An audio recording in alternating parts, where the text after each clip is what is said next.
ವೀಕ್ಷಕರೆಲ್ಲರಿಗೂ ನಮಸ್ಕಾರ, ಶುಭೋದಯ. ಇದು ನಿಮ್ಮ ನೆಚ್ಚಿನ ಓಂಕಾರ ನೇರ ಪ್ರಸಾರ ಕಾರ್ಯಕ್ರಮ. ವೀಕ್ಷಕರೇ, ಇಂದು ಶುಕ್ರವಾರದ ದಿನದಂದು ಗುರೂಜಿಯವರು ಏನೆಲ್ಲ ವಿಶೇಷ ಮಾಹಿತಿಯನ್ನ ತಿಳಿಸ್ಕೊಡ್ತಾರಪ್ಪ ಅಂತ ಕಾತರದಿಂದ ಕಾಯ್ತಿರ್ತೀರಲ್ವಾ. ಇಂದು ಸಾಕಷ್ಟು ವಿಶೇಷ ಮಾಹಿತಿ ಇದೆ. ಅದರ ಜೊತೆಗೆ ಕನ್ಯಾ ರಾಶಿಯವರ ಮೇಲೆ ಗುರುವು ವಕ್ರನಾಗಿದ್ದಾಗ ಯಾವ ರೀತಿಯಾದಂತಹ ಪ್ರಭಾವ ಬೀರ್ತಾನೆ, ಇನ್ನ ಇದಕ್ಕೆ ಏನಾದರೂ ಸಮಸ್ಯೆ ಆದಲ್ಲಿ ಪರಿಹಾರಗಳನ್ನ ನಾವು ಹೇಗೆ ಮಾಡ್ಕೋಬೇಕು ಅನ್ನೋದನ್ನ ತಿಳಿಸ್ಕೊಡ್ತಾರೆ. ನಿಮ್ಮ ಪತ್ರಗಳು ಹಾಗೂ ನಿಮ್ಮ ಕಾಲ್ಸ್ ನ ಕೂಡ ನಾವು ಸ್ವೀಕರಿಸ್ತೀವಿ. ಇನ್ನ ಗುರುಗಳನ್ನ ಬರ್ಮಾಡ್ಕೊಂಡ್ಬಿಡೋಣ. ಸಾಕಷ್ಟು ವಿಷಯಗಳು, ವಿಶೇಷತೆ ಇಂದಿನದ ಒಂದು ನೇರ ಪ್ರಸಾರದಲ್ಲಿ ಇದೆ ಅಂತ ಹೇಳ್ತಾ, ಶ್ರೀಯುತರು ಖ್ಯಾತ ಜ್ಯೋತಿಷಿಗಳು, ಆಧ್ಯಾತ್ಮಿಕ ಚಿಂತಕರು, ಸದಾದೇವಿ ಔಪಾಸಕರು, ದೇವಿಶ್ರೀ ಮಹಾ ಸಂಸ್ಥಾನದ ಸಂಸ್ಥಾಪಕರು, ರಮಲಶಾಸ್ತ್ರ ಸ್ವರಶಾಸ್ತ್ರದಲ್ಲಿ ಪ್ರಾವೀಣ್ಯತೆ ಹೊಂದಿರುವ ದೇವಿಶ್ರೀ ಮಹಾಗುರುಜಿ ಅವರು. ನಮಸ್ತೆ ಗುರುಜಿ, ಕಾರ್ಯಕ್ರಮಕ್ಕೆ ಸ್ವಾಗತ. ಬ್ರಹ್ಮೋಸ್ಮಿ. ಗುರುಜಿ, ಇಂದು ಶುಕ್ರವಾರ, ವಿಶೇಷತೆಗಳಿಂದ ಕೂಡಿರುವಂತಹ ಕಾರ್ತಿಕ ಮಾಸದ ಶುಕ್ರವಾರ. ಸಾಕಷ್ಟು ಮಾಹಿತಿಗೋಸ್ಕರ ನಾವೆಲ್ಲರೂ ಕಾಯ್ತಾ ಇರ್ತೀವಿ. ಅದಕ್ಕೂ ಮುಂಚೆ ಪಂಚಾಂಗ ಶ್ರವಣವನ್ನ ಮಾಡ್ಬಿಡೋಣ ಗುರುಜಿ. ಹೇಗಿದೆ ಇವತ್ತು ನಮ್ಮೆಲ್ಲರ ಪಾಲಿಗೆ ಈ ದಿನ? ಗುರು ಬ್ರಹ್ಮ ಗುರು ವಿಷ್ಣು ಗುರುದೇವೋ ಮಹೇಶ್ವರ, ಗುರು ಸಾಕ್ಷಾತ್ ಪರಬ್ರಹ್ಮ ತಸ್ಮೈ ಶ್ರೀ ಗುರುವೇ ನಮಃ. ಶುಕ್ಲಾಂ ವರದಂ ವಿಷ್ಣುಂ ಶಶಿವರ್ಣಂ ಚತುರ್ಭುಜಂ ಪ್ರಸನ್ನವದನಂ ಧ್ಯಾಯೇ ಸರ್ವವಿಘ್ನೋಪಶಾಂತಯೇ. ಓಂ ಮಹಾದೇವೇ ಚ ವಿದ್ಮಹೇ ವಿಷ್ಣುಪತ್ನಿ ಚ ಧೀಮಹಿ ತನ್ನೋ ಲಕ್ಷ್ಮೀ ಪ್ರಚೋದಯಾತ್. ಸಿದ್ಧಲಕ್ಷ್ಮೀ ಜಯಲಕ್ಷ್ಮೀ ಮೋಕ್ಷಲಕ್ಷ್ಮೀ ಸರಸ್ವತಿ ಶ್ರೀಲಕ್ಷ್ಮೀ ವರಲಕ್ಷ್ಮೀ ಚ ಪ್ರಸನ್ನಾತ್ ಶಭವ ಸರ್ವದಾ. ವಿಜಯನಾಮ ಸಂವತ್ಸರ, ದಕ್ಷಿಣಾಯನ, ಕಾರ್ತೀಕ ಮಾಸ, ಕೃಷ್ಣ ಪಕ್ಷ, ಪಂಚಮಿ, ಶುಭಯೋಗ, ಕೌಲವಕರ್ಣ, ಶುಕ್ರವಾರ, ಪುನರ್ವಾಸು ನಕ್ಷತ್ರ. ಈ ದಿನ ಶುಭಯೋಗ, ಕೌಲವಕರ್ಣ, ಪುನರ್ವಾಸು ನಕ್ಷತ್ರ ತುಂಬ ಚೆನ್ನಾಗಿರತಕ್ಕಂಥ ನಕ್ಷತ್ರ. ಪುನರ್ವಾಸು ನಕ್ಷತ್ರ ಶ್ರೀರಾಮ ಜನಿಸಿರ್ತಕ್ಕಂತಹ ಒಂದು ನಕ್ಷತ್ರ. ತುಂಬ ವಿಶೇಷವಾದ ದಿವಸ. ಈ ದಿನದ ಸೂರ್ಯೋದಯ ಬೆಳಗ್ಗೆ 6 ಗಂಟೆ 22 ನಿಮಿಷಕ್ಕೆ ಆಗಿದೆ. ಸೂರ್ಯ ಅಸ್ತ 5 ಗಂಟೆ 48 ನಿಮಿಷಕ್ಕೆ. ಈ ದಿನದ ರಾಹುಕಾಲ 10 ಗಂಟೆ 52 ನಿಮಿಷದಿಂದ 12 ಗಂಟೆ 16 ನಿಮಿಷದ ತನಕ ಇರುತ್ತೆ. ಈ ದಿನದ ದುರ್ಮುಹೂರ್ತ, ತುಂಬ ಕೆಟ್ಟ ಮುಹೂರ್ತ ಅಂತಂದರೆ ಮಧ್ಯಾಹ್ನ 12:30ಯಿಂದ 1:30 ಮಧ್ಯದಲ್ಲಿ ದುರ್ಮುಹೂರ್ತ ಇರುತ್ತೆ. ಈ ದಿನದ ಶುಭ ಮುಹೂರ್ತ ಅಭಿಜಿತ್ ಲಗ್ನ 9:30ಯಿಂದ 10:30 ತನಕ, ಮತ್ತು ರಾಹುಕಾಲ ಮಧ್ಯದಲ್ಲಿ 11:30ಯಿಂದ 12:30 ಆ ಮಧ್ಯದಲ್ಲಿ ಇರುತ್ತೆ. ಈ ಸಮಯದಲ್ಲಿ ಎಲ್ಲ ರೀತಿಯ ಶುಭ ಸಮಾರಂಭಗಳು ಮಾಡ್ಕೋಬೋದು. ಕೆಲವೊಂದು ಅಗ್ರಿಮೆಂಟು, ಸಿಗ್ನೇಚರ್ ಇಂಥದ್ದು ಮಾತುಕತೆ ಮಾಡುವಂತಿದ್ರೆ ಮಾಡ್ಬೋದು, ತೊಂದರೆ ಇಲ್ಲ. ಅದರ ದುರ್ಮುಹೂರ್ತದಲ್ಲಿ ಯಾವುದೇ ಥರದ ಹೊಸ ಕೆಲಸಗಳು ಪ್ರಾರಂಭ ಮಾಡಬಾರ್ದು, ಜಾಗೃತೆಯನ್ನು ವಹಿಸಬೇಕು. ಮತ್ತೆ ಈ ದಿನದ ವಿಶೇಷವಾಗಿ ವಕ್ರಗುರು. ಈ ವಕ್ರಗುರು ಕನ್ಯಾ ರಾಶಿಯವರಿಗೆ, ಈಗ ಆಲ್ರೆಡಿ ಕನ್ಯಾ ರಾಶಿಯವರಿಗೆ 7.5 ನಡೀತಾ ಇರತಕ್ಕಂಥದ್ದು ಮತ್ತು ಗುರು ವಕ್ರನಾಗಿರ್ತಕ್ಕಂಥದ್ದು. ಯಾವುದೇ ಒಬ್ಬ ಮನುಷ್ಯನಿಗೆ ನೇರ ದೃಷ್ಟಿ, ವಕ್ರ ದೃಷ್ಟಿಗೆ ಸಾಕಷ್ಟು ಡಿಫ್ರೆನ್ಸ್ ಇರುತ್ತೆ. ನೇರ ದೃಷ್ಟಿ ಇದ್ದಾಗ ನಾವು ಯಾವುದನ್ನಾದ್ರೂ ನೋಡಿದಾಗ ಅದರ ಒಂದು ಆಕರ್ಷಣೆ ನೇರವಾಗಿ ನಮ್ಮ ಮೇಲೆ ಇರುತ್ತೆ. ವಕ್ರ ದೃಷ್ಟಿ ಅಂತಂದ್ರೆ ನಾವು ಒಂದನ್ನು ನೋಡ್ತಾ ಇರ್ತೀವಿ, ಆದರೆ ನಮ್ಮ ಕಣ್ಣು ಒಂದನ್ನು ಗಮನಿಸ್ತಾ ಇರುತ್ತೆ. ಅಂತಂದ್ರೆ ನೋಡೋಂತಕ್ಕಂಥ ಆ ತರಂಗಗಳು ಏನಿರುತ್ತೆ, ಒಂದು ಕಡೆ ದೃಷ್ಟಿ ಇರುತ್ತೆ, ಬೇರೊಂದು ಕಡೆನ ಆಕರ್ಷಿತ ಒಳಗಾಗ್ತಾ ಇರುತ್ತೆ. ಅದು ಬೇರೆಯವ್ರಿಗೆ ಮಾತ್ರ ಗೊತ್ತಾಗ್ತಾ ಇರುತ್ತೆ. ಅದೇ ರೀತಿ ಕನ್ಯಾ ರಾಶಿಯವರಿಗೆ ಈಗ ನಡೀತಾ ಇರತಕ್ಕಂಥದ್ದು ಸ್ವಲ್ಪ ಅಶುಭ ಸಮಯ. ಹೆದರ್ಕೊಳ್ಳೋದು ಬೇಡ, ಒಂದು ಪರಿಹಾರ ಕೊಡ್ತೀನಿ. ಆದರೂ ಸಹ ಕೆಲವೊಂದು ವಿಚಾರಗಳು ಜಾಗೃತೆ ಇರಬೇಕು. ದ್ವಿತೀಯ ಶನಿ ನೋಡಿ, 2ನೇ ಮನೆಯಲ್ಲಿ ಶನಿ ಈಗ ಇರತಕ್ಕಂಥದ್ದು ಮತ್ತು ವಕ್ರಗುರು ಇರತಕ್ಕಂಥದ್ದು. ವಾಹನಗಳಿಂದ ತೊಂದರೆ ಆಗುವಂಥದ್ದು, ಈ ಆಕ್ಸಿಡೆಂಟ್ಸ್ ಆಗುವಂಥದ್ದು, ಅಥವಾ ಸ್ಪೀಡ್ ಡ್ರೈವ್ ಬೇಡ, ನಾರ್ಮಲ್ ಆಗಿರ್ತಕ್ಕಂಥದ್ದು. ಮತ್ತೆ ದೂರದ ಪ್ರಯಾಣಗಳನ್ನು ಸ್ವಲ್ಪ ಮುಂದೂಡಿ. ಎಲ್ಲಾದರೂ ಟ್ರಾವೆಲ್ಲು ಇಂಥದ್ದೇನಾದರೂ ಹೋಗ್ಬೇಕಾದ್ರೆ ಸ್ವಲ್ಪ ಎಚ್ಚರಿಕೆ, ಜಾಗೃತೆ ವಹಿಸಬೇಕು. 2ನೇದಾಗಿ ಯಾರಾದರೂ ಹೆಂಗಸರಿಂದ ಮೋಸ ಹೋಗುವಂಥದ್ದು ಬರ್ತಾರೆ ನಿಮ್ಮ ಹತ್ರ. ಅದು ಅಕ್ಕ, ತಂಗಿ, ಅಣ್ಣ, ತಮ್ಮ, ಪರಸ್ತ್ರೀಯರು, ಸ್ನೇಹಿತರು ಯಾರಾದರೂ ಆಗಿರ್ಬೋದು. ಬಂದು ನಾನು ಒಂದು ಲೋನ್ ಮಾಡಬೇಕು ಅಂದ್ಕೊಂಡೆ, ಶ್ಯೂರಿಟಿ ಕೊಡಿ, ಅಥವಾ ಸಾಲ ಕೊಡಿಸಿ ನಾನು ಕೊಟ್ಬಿಡ್ತೀನಿ, ಈ ರೀತಿ ಆಗಿ ನೀವು ಮಾಡಿ ಸಿಕ್ಕಾಕೊಳ್ಳುವಂಥದ್ದು. ಮತ್ತೆ ವಿಶೇಷವಾಗಿ ಸಾಕಷ್ಟು ಹಣವನ್ನು ಕಳ್ಕೊಳ್ಳೋವಂಥದ್ದು, ಮನೆಯಲ್ಲಿ ಕಳ್ಳತನಗಳಾಗುವಂಥದ್ದು. ಸ್ವಲ್ಪ ಜಾಗ್ರತೆ ವಹಿಸಬೇಕು. ಇನ್ನು ಹೊಟ್ಟೆಗೆ ಸಂಬಂಧಪಟ್ಟಿರೋ ಹಾಗೆ ಆಪರೇಷನ್ಸ್, ಈ ಗ್ಲಾಡಿಯೇಟರ್ ಸ್ಟೋನ್ ಆಗಲಿ, ಕಿಡ್ನಿ ಸ್ಟೋನ್ ಆಗುವಂಥದ್ದು, ಇಂಥದ್ದು ರೀತಿಯಲ್ಲಿ ಸ್ವಲ್ಪ ಜಾಗ್ರತೆ ವಹಿಸಬೇಕು. ಮತ್ತು ಹೆಣ್ಣು ಮಕ್ಕಳಿಗೆ ವಿಶೇಷವಾಗಿ ಯೂಟ್ರಸ್ ಪ್ರಾಬ್ಲಮ್ಸ್ ಈಗ ಕ್ರಿಯೇಟ್ ಆಗುತ್ತೆ. ಶಿಶಿರ ಋತು ಅಂತ ಬೇರೆ ಹೇಳ್ತೀವಿ. ಮಂಜಿನ ಕಾಲ ಪ್ರಾರಂಭ ಆಲ್ರೆಡಿ. ಬಿಸಿಲು ಸರಿಯಾಗಿ ಮೈ ಮೇಲೆ ಬೀಳೋದಿಲ್ಲ. ಸ್ಕಿನ್ ಪ್ರಾಬ್ಲಮ್ ಶುರುವಾಗುತ್ತೆ. ಸ್ಕಿನ್ ಅಲರ್ಜಿಯಿಂದ ಮತ್ತೆ ಹಾರ್ಮೋನ್ಸ್ ಇನ್ಬ್ಯಾಲೆನ್ಸ್ ಆಗುತ್ತೆ ಈ ಟೈಮಲ್ಲಿ. ಋತುಚಕ್ರಗಳಲ್ಲಿ ಇನ್ಬ್ಯಾಲೆನ್ಸ್ ಆದಾಗ ಆಟೋಮೆಟಿಕಲಿ ದೇಹದಲ್ಲಿ ಅನಾರೋಗ್ಯಗಳು ಬಂದಿದೆ ಹೆಣ್ಮಕ್ಳಿಗೆ ಅಂತ. ಪ್ರತಿ ವರ್ಷದಲ್ಲೂ ಈ ಡಿಸೆಂಬರ್ ನವೆಂಬರ್ ತಿಂಗಳಲ್ಲಿ ಇದ್ದಿದ್ದೆ. ಆದರೆ ಈಗ ವಕ್ರಗುರು ಇದ್ದಾಗ ಮತ್ತು 7.5 ಇರೋವಂಥವ್ರಿಗೆ ಇದು ಜಾಸ್ತಿ ಆಗುವಂಥದ್ದು. ಸ್ವಲ್ಪ ಜಾಗ್ರತೆ ವಹಿಸ್ಬೇಕು. ಬೆಳಗ್ಗೆನೆ ಬೇಗ ಎದ್ದೇಳಬೇಕು. ಮುಂದೆ ಧನುರ್ಮಾಸ ಬೇರೆ ಬರುತ್ತೆ. ಎಲ್ಲರೂ ಧನುರ್ಮಾಸದಲ್ಲಿ ಬೆಳಗ್ಗೆನೆ ಬೇಗ ಎದ್ದು ನಾವೇನ್ ಮಾಡ್ತೀವಿ? ಪೂಜೆ ಪುನಸ್ಕಾರಗಳನ್ನ ಮಾಡ್ತೀವಿ. ಮುಂದಿನ ಸಂಚಿಕೆಗಳು ಅವೆಲ್ಲ ತಿಳಿಸ್ತಾ ಹೋಗ್ತೀನಿ, ಧನುರ್ಮಾಸದಲ್ಲಿ ಏನ್ ಮಾಡಬೇಕು, ಯಾವ್ದು ಮಾಡಬಾರ್ದು ಅಂತ ಹೇಳಿ. ಆದ್ರೆ ಇವೆಲ್ಲವೂ ವೈಜ್ಞಾನಿಕನೇ. ನಾವೊಂದು ವೈಜ್ಞಾನಿಕ ದೃಷ್ಟಿಯಿಂದ ನೋಡಿದಾಗ ಯಾವುದೇ ಒಂದು ಗ್ರಹಗಳ ಶಕ್ತಿಯನ್ನು ಹರಿಬಹುದು. ಇಷ್ಟು ದೊಡ್ಡ ಗಾತ್ರ ಶಕ್ತಿ ಇದೆ, ಅದರಲ್ಲಿ ಇಂಥ ಒಂದು ಶಕ್ತಿ ಉತ್ಪತ್ತಿ ಆಗ್ತಿದೆ, ಆ ಶಕ್ತಿ ಭೂಮಿ ಮೇಲೆ ಇಂಥ ಲೋಹದಲ್ಲಿ ಇರುತ್ತೆ, ಅದರಿಂದ ಆ ತರಂಗಗಳು ಈ ತರಂಗಗಳು ಇದಕ್ಕೆ ಬರ್ತಾ ಇರುತ್ತೆ.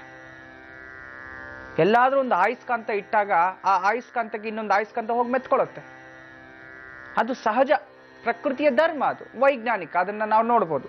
ಅದೇ ರೀತಿ ಆಕಾಶದಲ್ಲಿ ನಮಗೆ ಮೇಲೆ ಇದೆಯಲ್ಲ, ಖಗೋಳದಲ್ಲಿ, ಈ ಬ್ರಹ್ಮಾಂಡದಲ್ಲಿ ಈ ಗ್ರಹಗಳು ಏನು ಇದಾಗ್ತಿದೆ ತನ್ನ ಒಂದು ಕಕ್ಷೆಯಲ್ಲಿ ಸುತ್ತಾ ಇದೆಯಲ್ಲ, ಆ ಒಂದು ದೃಷ್ಟಿ ನಮ್ಮ ಭೂಮಿ ಮೇಲೆ ನೇರವಾಗಿ ಬೀಳ್ತಾ ಇರುತ್ತೆ. ಈಗ ಗುರುವಿನ ತತ್ವ ಅಂತಂದಾಗ ಚಿನ್ನ ಅಂತ ಹೇಳ್ತೀವಿ. ಕನಕವರ್ಣ, ಕನಕವರ್ಣಂ ಕನಕ ಪುಷ್ಪಂ ಕನಕ ಗಂಧಾನುಲೇಪನಂ ಕನಕಾಶ್ವ ಕನಕ ಛತ್ರ ದ್ವತಾರತ ಕೋಪಶೋಭಿತಂ ಅಂತಂದ್ರೆ ಕನಕವರ್ಣ ಹಳದಿ ಬಣ್ಣದಲ್ಲಿ ಇರ್ತಾನೆ.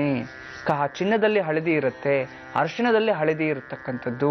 ಹಳದಿ ಬಣ್ಣ ಎಲ್ಲೆಲ್ಲಿ ಇರ್ತಾನೋ ಅಲ್ಲೆಲ್ಲ ಗುರುವಿನ ತತ್ವ ಇರುತ್ತೆ ಅಂತಂದ್ರೆ ಆತನ ದೃಷ್ಟಿ ನೇರವಾಗಿ ನಮ್ಮ ಮೇಲೆ ಬೀಳ್ತಾ ಇರುತ್ತೆ.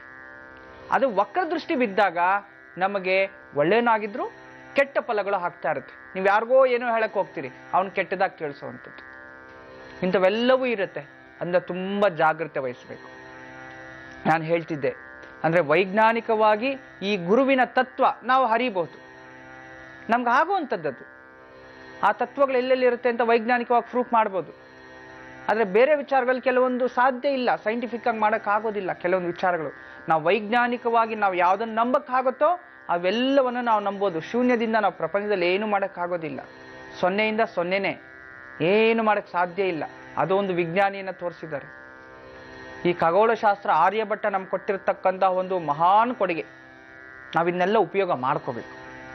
ಪ್ರಕೃತಿಯಲ್ಲಿ ಏನೇನಾಗುತ್ತೆ, ಆಗು ಹೋಗಳು, ಭೂಕಂಪಗಳು, ಜಲಪ್ರಳಯಗಳು, ಇವೆಲ್ಲವೂ ಸಹ ಗ್ರಹಗಳ ಅಸ್ತಿತ್ವ. ಏನೇ ಆಗಲಿ, ಒಂದು ಸಮುದ್ರದಲ್ಲಿ ಒಂದು ಕಲ್ಲಾಕಿ, ಬೇಡ ನಿಮ್ಮ ಮನೆಯಲ್ಲಿ ಒಂದು ಪಾತ್ರೆ ಇರುತ್ತೆ, ಒಂದು ಬಕೆಟ್ ಇರುತ್ತೆ, ಒಂದು ಕಲ್ಲಾಕಿ, ತರಂಗಗಳಿಗೆ ಉದ್ಭವ ಆಗ್ತಾ ಹೋಗ್ತಾ ಇರ್ತಾರೆ. ರೌಂಡ್ ರೌಂಡ್ ರೌಂಡ್ ರೌಂಡ್ ಈಗ ಗಮನಿಸ್ಬೋದು. ಅದೇ ರೀತಿ ಒಂದು ಗ್ರಹಗಳು ವಕ್ರ ದೃಷ್ಟಿ ಮತ್ತೊಂದು ಏನೇ ಆದಾಗ ಪ್ರಕೃತಿಯಲ್ಲಿ ಏನೋ ಒಂದು ಆಗ್ಲೇಬೇಕು. ಅದು ಸಹಜ, ಪ್ರಕೃತಿಯ ಧರ್ಮ. ಅಂತ ಸಮಯದಲ್ಲಿ ನಾವು ಆಧ್ಯಾತ್ಮಿಕತೆಯಲ್ಲಿ ಇದ್ದು ಭಗವಂತನ ನಾಮಸ್ಮರಣೆ ಮಾಡ್ತಾ ಇದ್ರೆ ಯಾವುದೂ ತೊಂದರೆಗಾಗೋದಿಲ್ಲ. ಈಗ ಕನ್ಯಾ ರಾಶಿಯವರು ಇವೆಲ್ಲ ಒಂದು ಗುರುವಿನ ವಕ್ರ ದೃಷ್ಟಿಯನ್ನು ಹೋಗ್ಬಿಡ್ಬೇಕು, ನಮ್ಗೆಲ್ಲವೂ ಸಹ ಒಳ್ಳೆ ಫಲನೆ ಪಡಿಬೇಕು ಅನ್ನೋದಾದ್ರೆ ನೀವು ಸಣ್ಣದಾದಂಥ ಪರಿಹಾರ. ಏನಪ್ಪ ಪರಿಹಾರ ಅನ್ನೋದಾದ್ರೆ, ಕಡಲೆ ಹಿಟ್ಟು ಸಿಗೋವಂಥದ್ದು ನಿಮಗೆ. ಕಡಲೆ ಹಿಟ್ಟು ಅದನ್ನ ಬೇಯಿಸಿ ಪೌಡರ್ ಮಾಡ್ಕೋಬೇಕು, ಅದಕ್ಕೊಂಚೂರು ಸಕ್ಕರೆ ಹಾಕ್ಕೋಬೇಕು. ಅದನ್ನ ಪ್ರತಿನಿತ್ಯವೂ ಸಹ 1 ಟೀ ಸ್ಪೂನ್ ಅಷ್ಟು ತಿನ್ನೋವಂಥದ್ದು. ಮನೆ ದೇವ್ರ ನೈವೇದ್ಯ ಮಾಡಿ ಅದನ್ನ ತಿನ್ನೋವಂಥದ್ದು. ಎರಡನೇದಾಗಿ 1 ಹಿಡಿಯಷ್ಟು ಸಗಣಿ. ಆ ಸಗಣಿಯನ್ನ ಒಂದು ಎಲೆ ಮೇಲೆ ಇಟ್ಕೊಂಡು, ಈಗ ಇವತ್ತೇ ಮಾಡಿ, ಎಲೆ ಮೇಲೆ ಇಟ್ಕೊಂಡು ಒಂದು ವೀಳ್ಯದಲ್ಲೇನೋ ಅಥವಾ ಮುತ್ತಕದಲ್ಲೇನೋ ಯಾವ್ದ ಮೇಲೆ ಅದನ್ನ ಇಟ್ಕೊಂಡು ಅದಕ್ಕೆ ಸ್ವಲ್ಪ ಅರಿಶಿನ ಕುಂಕುಮ ಇಟ್ಟು ಅದನ್ನ ಪೂಜೆ ಮಾಡಿ. ಆ ಸಗಣಿಗೆ ಗೋಮಾಯ. ಗೋಮಾಯ ಅಂತಂದಾಗ ಅದು ಗೌರಿ ಗೋಮಾಯ ಎರಡೂ ಒಂದೇ. ಗಣಪತಿನೂ ಆಗ್ತಾನೆ, ಗೌರಿನೂ ಆಗ್ತಾನೆ, ಗೌರಿ ಗಣೇಶನೂ ಆಗ್ತಾನೆ. ಅದನ್ನು ಆ ಗೋಮಾಯವನ್ನ ನೀವು ಅದನ್ನ ಪೂಜೆ ಮಾಡುವಂಥದ್ದು. ಆ ಒಂದು ಮಾಡಿ ಇಟ್ಕೊಂಡಿರ್ತಕ್ಕಂಥದ್ದು ನಾವು ಒಂದಿಷ್ಟೇ ಎಷ್ಟು, ನೀವು ಪ್ರತಿನಿತ್ಯ ಸ್ನಾನ ಮಾಡ್ತಿರಲ್ಲ, ಆ ಒಂದಿಷ್ಟೇಷ್ಟು ಸಗಣಿಯನ್ನ ಅದಕ್ಕೆ ಹಾಕ್ಬೇಕು, ಒಂದು ಚೂರಷ್ಟು. ಆ ನೀರನ್ನ ನೀವು ಸ್ನಾನ ಮಾಡಬೇಕು. ಆ ನೀರನ್ನು ಸ್ನಾನ ಮಾಡಿಂದ ಪರಿಶುದ್ಧ ಸ್ನಾನನೂ ಆಗುತ್ತೆ, ಗುರು ವಕ್ರ ದೃಷ್ಟಿನೂ ಹೋಗುತ್ತೆ. ಪ್ರತಿನಿತ್ಯ ಕಡಲೆ ಹಿಟ್ಟು ಮತ್ತು ಸಕ್ಕರೆಯನ್ನ ತಿನ್ನೋದ್ರಿಂದ ಆ ವಕ್ರ ಗುರು ದೃಷ್ಟಿನೂ ದೂರ ಆಗ್ತಾ ಹೋಗುತ್ತೆ. ಇಷ್ಟನ್ನು ಮಾಡ್ಕೊಳ್ಳಿ, ನಿಮ್ಗೆಲ್ಲ ಶುಭ ಫಲಗಳು ನಿಮ್ಮದಾಗತ್ತೆ. ನೀವುಗಳು ಸಾಕಷ್ಟು ಪತ್ರಗಳನ್ನ ಕಳಿಸ್ತಿದ್ದೀರಾ. ಪ್ರತಿದಿನ ನೇರ ಪ್ರಸಾರ ಕಾರ್ಯಕ್ರಮದಲ್ಲಿ ಹೆಚ್ಚು ಹೆಚ್ಚು ಪತ್ರಗಳನ್ನ ಓದೋ ಆಸೆ ನಮ್ದು. ಆದ್ರೆ ಅಷ್ಟೊಂದು ಪತ್ರಗಳನ್ನ ನಾವು ಓದೋಕೆ ಆಗೋದಿಲ್ಲ. ಇದಕ್ಕೆ ನಾವೇನ್ ಮಾಡ್ತಾ ಇದೀವಿ, ಪ್ರತಿ ಭಾನುವಾರ ಕೂಡ ಓಂಕಾರ ಕಾರ್ಯಕ್ರಮದಲ್ಲಿ ಪತ್ರಗಳ ವಿಶೇಷ, ಹೆಚ್ಚು ಹೆಚ್ಚು ಪತ್ರಗಳನ್ನ ಓದ್ತೀವಿ. ಪ್ರತಿದಿನ ಓದಿದಕ್ಕಿಂತ ಹೆಚ್ಚು ಆದ್ಯತೆ ಕೊಟ್ಟು ನೀವು ಬರೆದಿರುವಂತಹ ಪತ್ರಗಳಿಗೆ, ನಿಮ್ಮ ಸಮಸ್ಯೆಗಳಿಗೆ ಗುರೂಜಿ ಅವರು ಸ್ಪಂದಿಸ್ತಿದ್ದಾರೆ. ನೀವೇನ್ ಮಾಡಬೇಕು, ಇಂದಿನಿಂದ ಪ್ರತಿ ಭಾನುವಾರ ಕೂಡ ನೀವು ಮಿಸ್ ಮಾಡದೆ ನಮ್ಮ ಓಂಕಾರ ಕಾರ್ಯಕ್ರಮವನ್ನ ವೀಕ್ಷಿಸಬೇಕಾಗುತ್ತೆ. ಭಾನುವಾರ ಬೆಳಗ್ಗೆ 7 ಗಂಟೆಯಿಂದ 8 ಗಂಟೆಗೆ. ಸಾಮಾನ್ಯವಾಗಿ ನಮ್ಮ ಓಂಕಾರ ಕಾರ್ಯಕ್ರಮ ಪ್ರತಿದಿನ ಬೆಳಗ್ಗೆ 7:30 8:30 ಇರುತ್ತೆ. ಆದರೆ ಭಾನುವಾರದಂದು ನಿಮ್ಮ ಪತ್ರಗಳಿಗೆ ಹೆಚ್ಚು ಆದ್ಯತೆ ಕೊಡ್ತಾ ಇರೋದ್ರಿಂದ ಬೆಳಗ್ಗೆ 7 ಗಂಟೆಯಿಂದ 8 ಗಂಟೆ ಅಂದ್ರೆ ಅರ್ಧ ಗಂಟೆ ಮುಂಚಿತವಾಗಿ ನಮ್ಮ ಕಾರ್ಯಕ್ರಮ ಆರಂಭ ಆಗುತ್ತೆ. ತಪ್ಪದೆ ವೀಕ್ಷಿಸಿ. ನಿಮ್ಮ ಎಲ್ಲಾ ಸಮಸ್ಯೆಗಳಿಗೂ ಕೂಡ ಗುರೂಜಿ ಅವರು ಪರಿಹಾರವನ್ನ ನೀಡಲಿದ್ದಾರೆ. ಈಗ ಒಂದು ವಿಶೇಷವಾದಂತಹ ವಿಜುವಲ್ ನೋಡ್ಕೊಂಡ್ ಬರೋ ಸಮಯ ಆಗಿದೆ. ಗುರೂಜಿ ಅವರು ಹುಬ್ಬಳ್ಳಿಗೆ ವ್ಯೂವರ್ಸ್ ಒಬ್ಬರ ಮನೆಗೆ ಭೇಟಿ ನೀಡಿದ್ರು. ಅದರ ವಿಜುವಲ್ಸ್ ಈಗ ನಿಮಗಾಗಿ.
ವಿಜುವಲ್ಸ್ ನೋಡ್ಕೊಂಡ್ ಬಂದ್ರಲ್ವಾ ವೀಕ್ಷಕರೇ. ಈಗ ಕಾಲರ್ ಒಬ್ರು ರೆಡಿ ಆಗಿದ್ದಾರೆ ಗುರೂಜಿ ಅವರೊಂದಿಗೆ ಮಾತನಾಡಬೇಕು ಅಂತ. ಬನ್ನಿ, ಮೊದಲನೇ ಭಾಗ್ಯಶಾಲಿ ಲಕ್ಕಿ ಕಾಲರ್ ಯಾರು ಅಂತ ಕೇಳಿ ನೋಡೋಣ. ಇವರಿಗೆ ನಮ್ಮ ಜೀ ಕನ್ನಡ ವಾಹಿನಿ ಉಚಿತವಾಗಿ ಗುರೂಜಿ ಅವರು ತಮ್ಮ ಶಕ್ತಿಯನ್ನ ಧಾರೆ ಏರ್ಕೊಟ್ಟಂತ ಶಕ್ತಿ ಯಂತ್ರವನ್ನ ರವಾನಿಸ್ಕೊಡುವಂತ ವ್ಯವಸ್ಥೆ ನಮ್ಮ ಜೀ ಕನ್ನಡ ವಾಹಿನಿ ಮಾಡ್ತಾ ಇದೆ. ಹಾಗಿದ್ರೆ ಬನ್ನಿ ಮಾತಾಡ್ಸೋಣ. ಮೊದಲನೇ ಭಾಗ್ಯಶಾಲಿ ಕಾಲರ್ ಯಾರು ಅನ್ನೋದನ್ನ. ಹಲೋ, ನಮಸ್ಕಾರ ಮೇಡಮ್. ನಮಸ್ತೆ ಅಮ್ಮ, ನಿಮ್ಮ ಹೆಸರು? ಸುಮತಿ ಮೇಡಮ್. ಸುಮತಿ ಅವರು ಎಲ್ಲಿಂದ ಕಾಲ್ ಮಾಡ್ತಿರೋದಮ್ಮ ನೀವು? ಬ್ಯಾಂಗ್ಳೂರಿಂದ ಮೇಡಮ್. ಆಯ್ತು, ಯಾರ ಬಗ್ಗೆ ಕೇಳಬೇಕಿತ್ತು? ನನ್ನ ಬಗ್ಗೆನೇ ಮೇಡಮ್. ಸರಿ, ಡೇಟ್ ಆಫ್ ಬರ್ತ್ ಹೇಳ್ತೀರಾ? 16/5/1982. ಸಮಯ ಹೇಳಿಮ್ಮ. ಭಾನುವಾರ 4:15 PM. 4:15 PM. ಜನ್ಮ ರಾಶಿ ನಕ್ಷತ್ರ ತಿಳಿದಿದ್ಯಾ? ಕುಂಭ ರಾಶಿ, ಧನಿಷ್ಠ ನಕ್ಷತ್ರ. ಸರಿ, ಗುರೂಜಿ ಅವರಿದ್ದಾರೆ ಸುಮತಿ ಅವರೇ, ಮಾತಾಡಿ, ನಿಮ್ಮ ಪ್ರಶ್ನೆ ಕೇಳಿ. ನಮಸ್ಕಾರ ಗುರೂಜಿ. ನಮಸ್ತೆ ಅಮ್ಮ. ಗುರೂಜಿ, ನಾನು ಯಾರಿಗೋ ದುಡ್ಡು ಕೊಟ್ಟಿದ್ದೆ. ಒಂದ್ 20 ಲಕ್ಷ ಬರ್ಬೇಕು ಗುರೂಜಿ ಅವ್ರ ಹತ್ರದಿಂದ ನನಗೆ. ಅವ್ರು ಇವಾಗ ನನ್ನ ಕೈಯಲ್ಲಿ ಆಗಲ್ಲ, ನೀನ್ ಏನ್ ಮಾಡ್ತೀಯೋ ಮಾಡ್ಕೋ ಅಂತ. ನಾನು ಏನು ಬರ್ಕೊಂಡಿಲ್ಲ ಗುರೂಜಿ, ಹಂಗೆ ಕೊಟ್ಟೆ ಅವ್ರಿಗೆ. ಏನ್ ಅವ್ರ ಹೆಸರೇನಮ್ಮ? ಆಗ್ನೆಸ್ ಮೇರಿ ಅಂತ ಗುರೂಜಿ. ಇನ್ನೊಬ್ರು ಫ್ರೆಂಡೇ ಗುರೂಜಿ, 10-11 ವರ್ಷದಿಂದ ಫ್ರೆಂಡ್ಶಿಪ್ ಗುರೂಜಿ. ಲಕ್ಷ್ಮಿ ಅಂತ ಒಬ್ರು 3 ಲಕ್ಷ ಎತ್ಕೊಂಡು ಓಡಿ ಹೋಗ್ಬಿಟ್ರು ಊರ್ ಬಿಟ್ಟು.